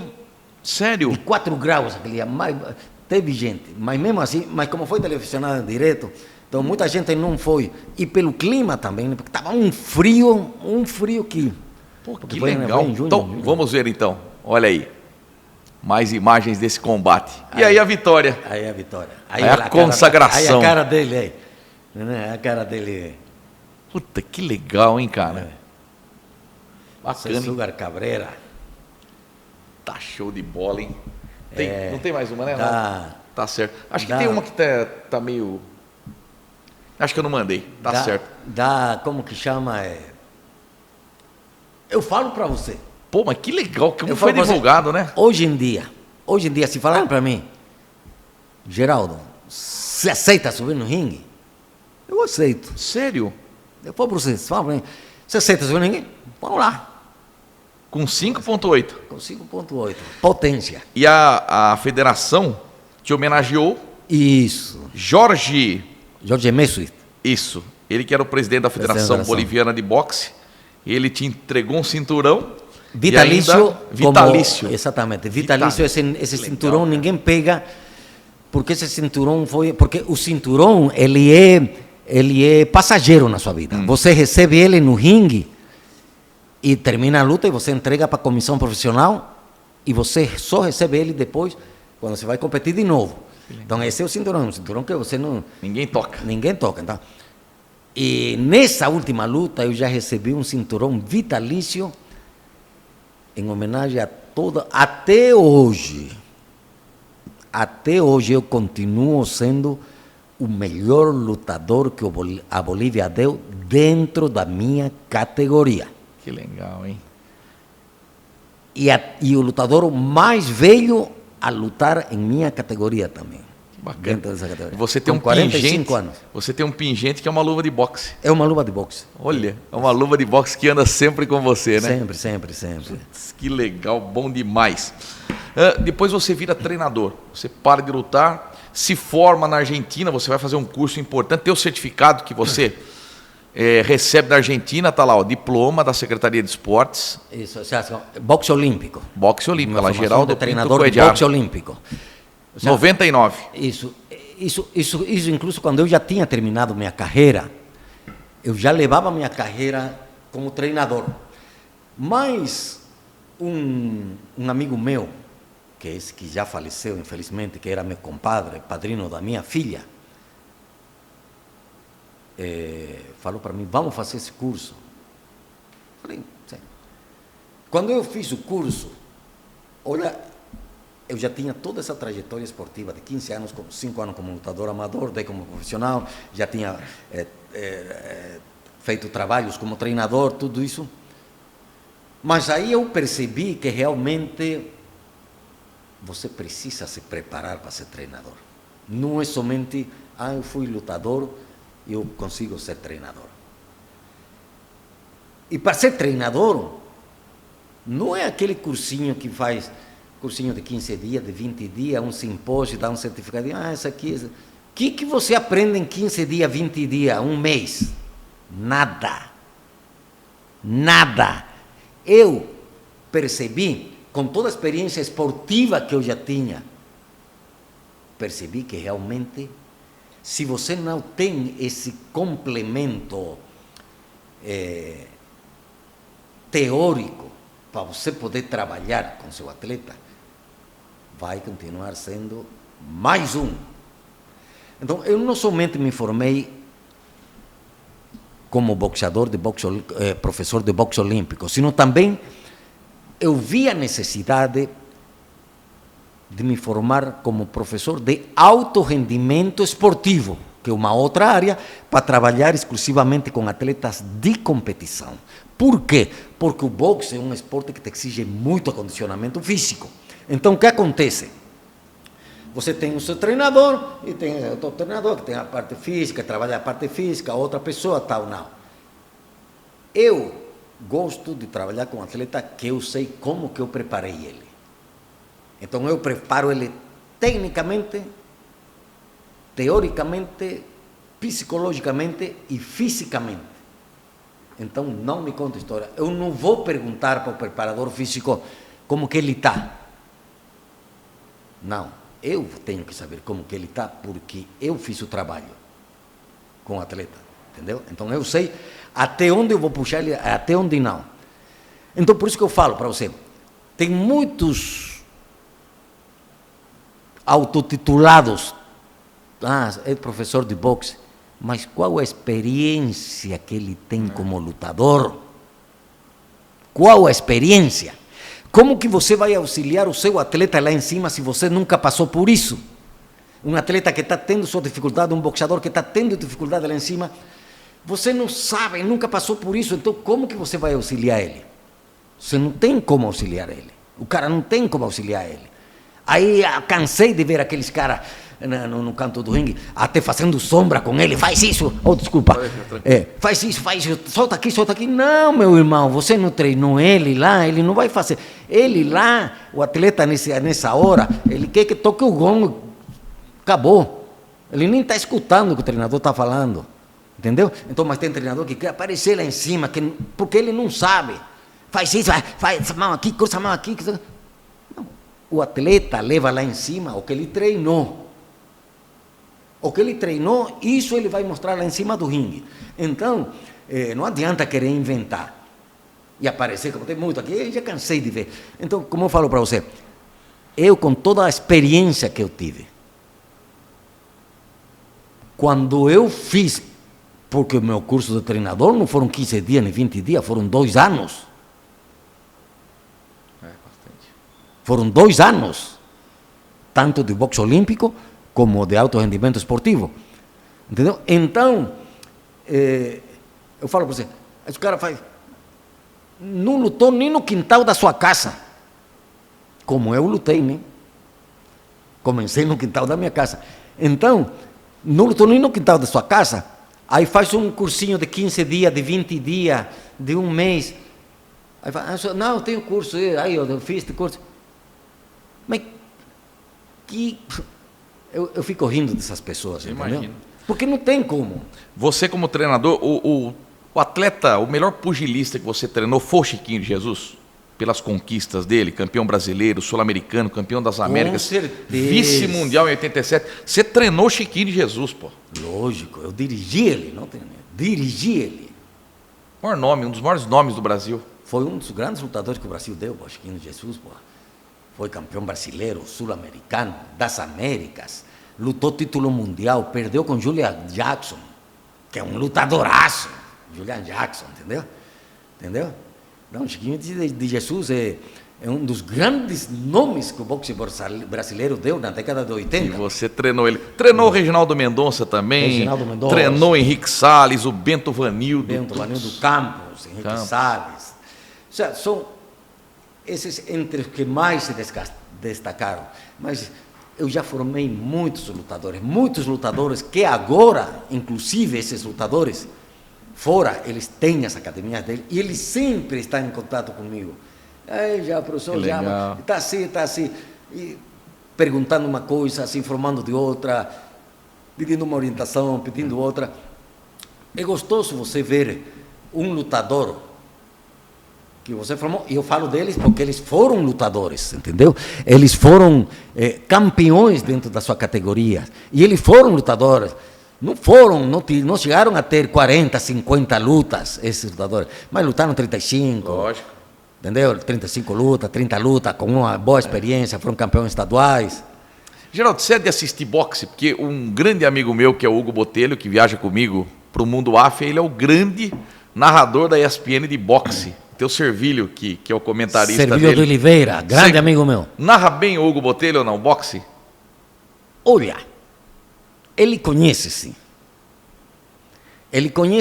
Para mim, eu vou falar para você, o melhor comentarista de boxe que o Brasil teve, já morreu. Chama-se Newton Campos. Concordo. E era amigo do Hugo também, muito amigo. É o melhor comentarista de boxe que o Brasil já teve. Newton Campos. Esse aí conhecia o boxe desde a geração do ventre. Tá. Eu vou falar o seguinte, eu vou falar alguns nomes aqui, você fala o que você acha deles. Tá? Não precisa esticar. Curto e grosso, como a gente fala. Beleza. Éder Joffre. Gênio. Espetacular. Tanto que você herdou o Galo de Ouro por parecer com ele. ele. Eu conheci ele, pô. Eu recebi o convite dele quando ele era vereador na Câmara de Vereadores em São Paulo. Eu estive no gabinete junto com eles e eu tenho um convite deles que ele me fez nessa época para eu fazer uma apresentação na penitenciária Franco da Rocha em São Paulo. Olha. Entendeu? Se fez um boxe lá e ele me convidou para ir lá. Então, para mim, Éder Joffre, que em paz descanse. Tá. Um boxe brasileiro. Maguila. Espetacular, amigo meu. Você sentiu a morte dele? Muito. Eu treinei muito Maguila, treinei muito junto com ele na Companhia Atlética, quando Miguel de Oliveira era treinador dele na Companhia Atlética em São Paulo. Você não acha que o povo brasileiro tirava muito sarro do Maguila? Quem não conhece o Maguila pode falar o que quiser. Então ele não foi um atleta inventado pelo Silvio Santos? Nossa, Maguila foi para mim, junto com Popó, os lutadores mais técnicos que o Brasil deu. Era o meu próximo nome, Acelino Popó Freitas. Não, Acelino Popó, Acelino Popó, eu vou falar para você. Para mim, leva o estandarte do boxe em si. O Éder Joffre é o primeiro campeão que o Brasil teve, mundial. Depois teve o Miguel de Oliveira. Pronto. O Popó, fora do normal, nas 3 categorias que ele lutou. Mas ele agora, ele não está respeitando o boxe. Eu ia te perguntar exatamente isso, lutando com youtubers, não. Fazendo essas lutas para ganhar dinheiro com o Bambam. Isso. Não. Tem que saber. Popó não precisa disso. Será que não precisa? Não precisa disso. Será que não precisa? Popó, onde Popó chegar, é no mundo inteiro. Onde ele chegar é Popó. É Acelino Popó de Freitas. O melhor, para mim, é o melhor lutador de Popó completo. Popó completo. Veloz. Pegada. Técnico. Movimentação em cima do ringue. Popó é completo em tudo. Mas não precisa. Tem que respeitar o boxe. O boxe tem que ser respeitado. Não podemos banalizá-lo da maneira que está sendo com YouTube, com não sei o quê, com não sei o quanto. Não. Temos que respeitar todos os campeões que o boxe já deu a nível mundial. Então o boxe tem que ser respeitado. E eu não sou simpatizante desse tipo de coisas. Mike Tyson fez. Achei errado também. Porque fala, fui pago por dinheiro, mas ele não precisa. Não fala, eles estão pobres para a quantidade de dinheiro que eles ganharam, mas eles continuam sendo milionários, porra. Entendeu? Ele não precisa fazer essas coisas assim. Então, eu não sou... Te incomoda? Você fica assim, triste de ver Isso. o Popó lutando com o Bambam, por exemplo? Com certeza, lógico, que palhaçada. Isso não... Você acha que isso mancha o nome dele? Não, mancha o boxe, não o nome dele. Mancha o boxe. Teve aquele outro youtuber que lutou com o Popó. Whindersson Nunes. Esse, o Whindersson Nunes. Pelo menos esse cara mostrou um boxe Também acho. em condições. Mas Bambam, filho, Bambam parecia um bêbado em cima do ringue. Não, juro por Deus. Então, como o Popó vai a... Não, cada um. Te entristeceu. Me entristeceu porque eu, inclusive, até pensei, bom, Bambam se preparou, aprendeu alguma coisa. Não aprendeu nada, irmão. É como se pegar alguém da rua e falar, subir, mete luva e dá porrada lá em cima. Não, boxe não é isso. O boxe é a nobre arte. Você chegou a pensar em entrar em contato com o Popó para ele desistir? Não, porque eu não tenho... como falo, não tenho o porquê falar isso. Cada um é dono da sua vida, cada um é dono do que faz. Mas eu acho que Popó faz isso para ele manter a mídia, manter o nome de Popó. Manter o nome. Não precisa, Popó já não precisa disso. Entendeu? Então, se você tivesse a oportunidade de encontrá-lo, você falaria isso para ele? Eu sei que ele vai falar para mim, não, mas é que eu estou pegando 3, 4, 5, 10 milhões em cada luta, então não paro, Popó. Entendeu? Então, não. O que ele está fazendo é mais, eu falo para você, não nem pela parte financeira, sino para manter a mídia. Tem que ter, a pessoa, o profissional, tem que ter a consciência de que tudo acaba. E a carreira acabou.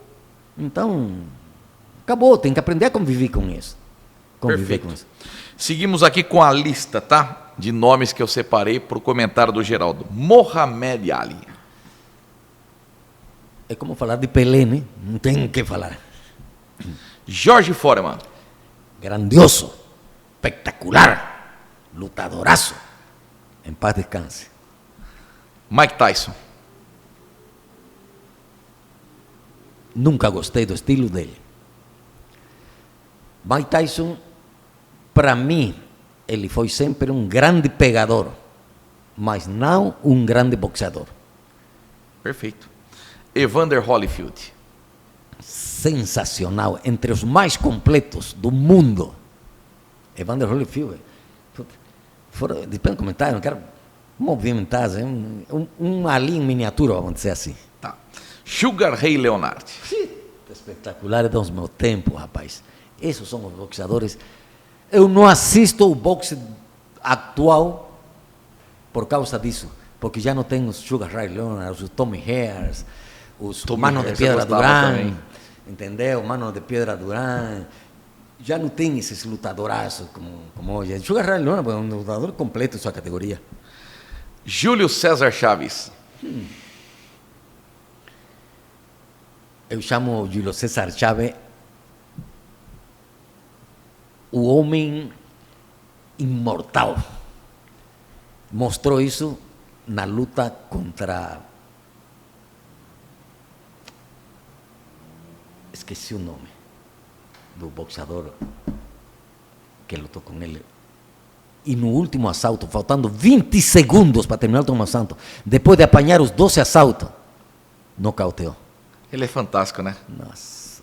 Macho, como se diz no boxeo. Macho, ou seja, com lutador de bolas. O atual é o Mayweather. Assim, o nome da vez? Não gosto. Eu também não gosto. Sabe por que eu não gosto?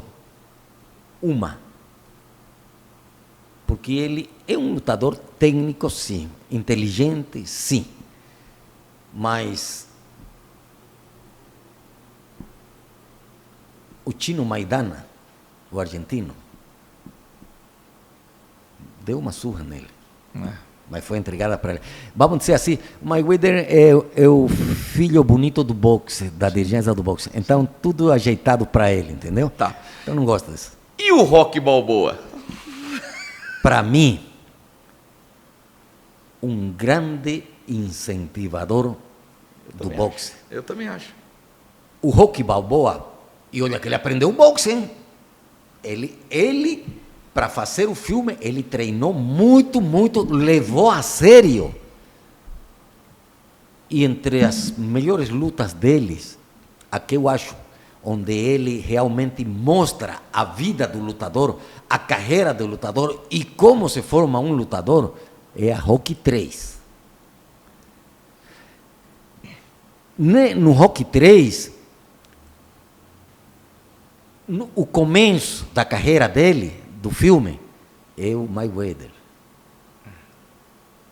No final, da metade para lá, quando ele perde e tal, e ele começa a treinar no Brooklyn, lá em Nova York, lá aquele negão tão fedido, aqueles... É daí onde saem os grandes lutadores de boxe. O lutador de boxe não sai daquela academia cheia de espelho e bonita e tal. O lutador de boxe sai daquele lugar lá, daquele onde está aquele cara marrento lá olhando para você assim, esse cara treinador que está falando para você, você não serve, sai daqui. Entendeu? Como olhavam para ele quando ele chegou. Então, aí ele mostra, eu gosto dessa parte, porque aí ele mostra realmente da onde e como se faz o treinamento de um lutador de boxe. Top. Você gosta de UFC também ou não? Não. Não assisto. Geralmente quem gosta de boxe não curte UFC. Não, nada contra. Nada contra o boxe, quer dizer, o esporte para mim é saúde. O boxe para mim é saúde. E o esporte do UFC, sabe que esses esportes nunca vão chegar a ser esporte olímpico. Por Também isso. acho. Jamais. O boxe, o boxe se humanizou muito. Nos meus tempos, ainda você tinha que apanhar para o árbitro chegar e contar. E se você não caía, ele não contava. Hoje não. Hoje você recebeu um golpe que o juiz viu que abalou, pum, ele já para imediatamente. Principalmente se é amador.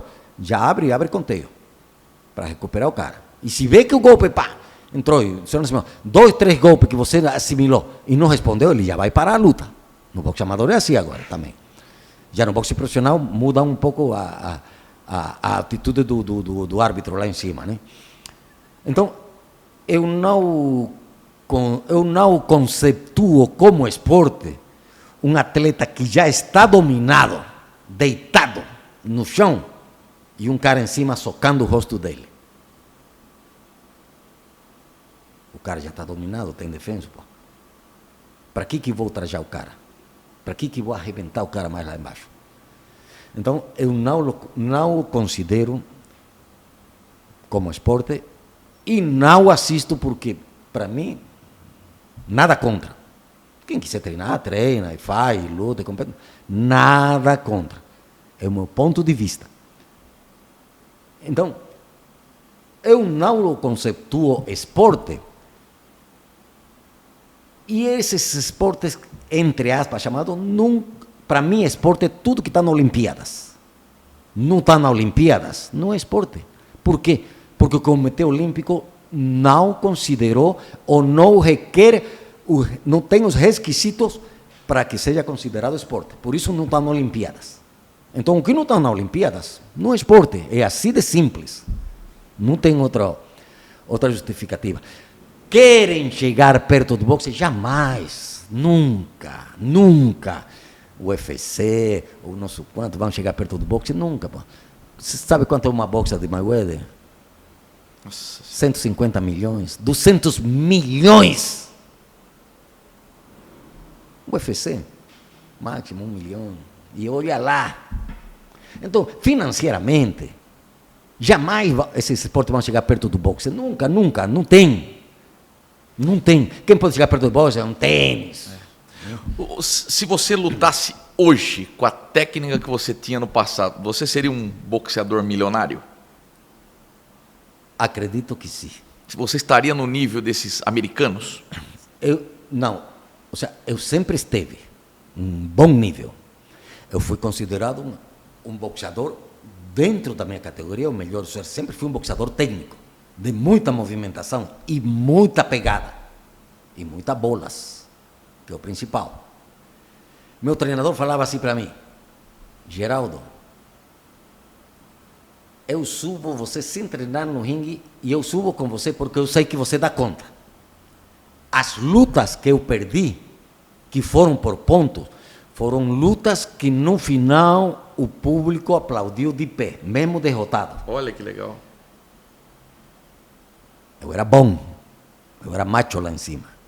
E para estar lá em cima tem que ser macho mesmo, porque não qualquer um aguenta levando porrada e dando, e pá, e para dentro, e para dentro, e para dentro. Porque nesses momentos que você está passando por essa dificuldade, porque que está lá em cima, parece que não, mas que está vendo de fora, está vendo a dificuldade que você está tendo. Nisso aí é que eu falei para você que eu incorporava o outro lutador meu. De que eu tinha que continuar, porque eu tinha que terminar, e eu tinha na cabeça de que se o outro estava de pé, por que eu não ia estar de pé também? Então, o outro está com o mesmo objetivo que você está lá dentro. Muitas vezes está com uma preparação melhor, muitas vezes a pegada dele influencia na sua. Ou seja, tem muitos fatores para você perder uma luta.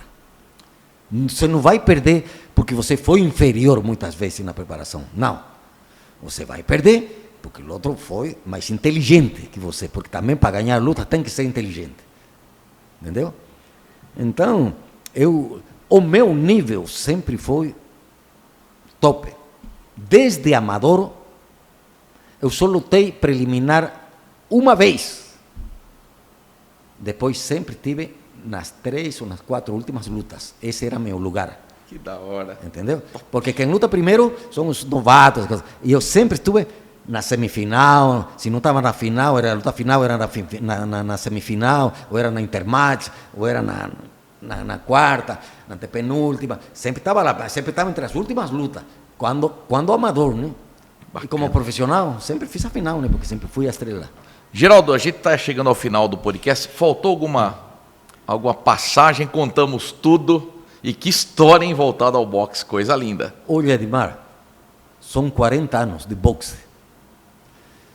Não são 40 dias, são 40 anos. Tenho muita história. Inclusive, estou escrevendo o meu segundo livro já também, porque o primeiro não... Foram coisas fugazes assim, né?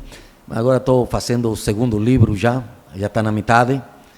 E é muita coisa que você passa durante sua vida como atleta, minha vida como treinador, minha vida como pessoa, gente que conheci. O boxe me deu muitas alegrias, só tenho que agradecer isso, de ter entrado nessa vida esportiva. E tudo que eu tenho, que eu conheci e o que eu vivi, foi graças ao boxe.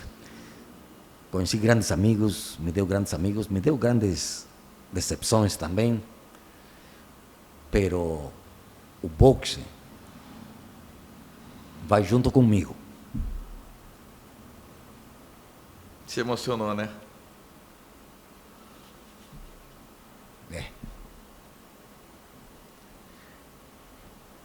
Obrigado, Edmar.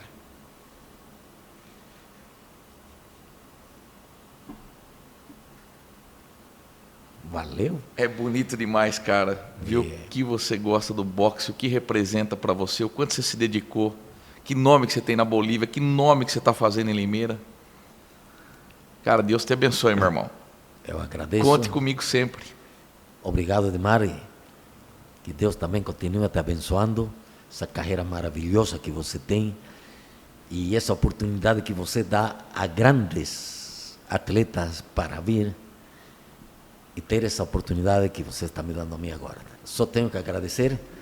Seu cara, meu. Seu cara. Tamo junto. Você Pimba. Sempre, meu querido Sempre. Geraldo Pinto, cara, eu adoro ele. Puxa vida, é um dos grandes amigos que eu fiz no esporte e pode ter certeza que você mora aqui nesse coração desse guerreiro do esporte aqui, viu? Você também. Conte comigo sempre. Você também, obrigado. Bom, trabalhos técnicos do William Henrique, a gente completa mais um podcast, o de número 90 aqui, no Rápido no Ar. Obrigado, Lucas Claro, por sempre acreditar no nosso trabalho. Os recortes você tem no meu Instagram, no Elimar Pimba, meu canal do YouTube, Elimar Pimba também, se inscreva lá. E hoje a gente contou a vida desse cara fora de série, esse boliviano com alma limeirense, que é o Geraldo Pinto, Secretaria de Esportes, prefeito. Abracem o Geraldo, ele tem muito para dar para essa cidade, muito. Vamos ensinar essas crianças carentes a arte do boxe. Vamos implantar o boxe nos centros comunitários. Ele está disposto a ajudar Limeira. Basta ter isso aqui, ó, de incentivo. Vamos ajudar o Geraldo nesse projeto, ele tem coisas lindas para o nosso esporte. Ah, que pena que eu não sou secretário de esportes, que você seria o meu primeiro contratado. Gente, um grande abraço, muito obrigado pelo carinho. E você Pimba, Geraldo. Você Pimba, Geraldo. Um grande abraço, fiquem com Deus, até a próxima terça-feira. Obrigado, William. Tamo junto sempre, grande Lucas Claro. Gente, que legal, que bacana contar a vida desse cara espetacular, esse boliviano, Geraldo Pinto, que mora em Limeira há tanto tempo e quer fazer muito pelo nosso esporte. Até a próxima, Rápido no Ar, valorizando o esporte limeirense. Tchau.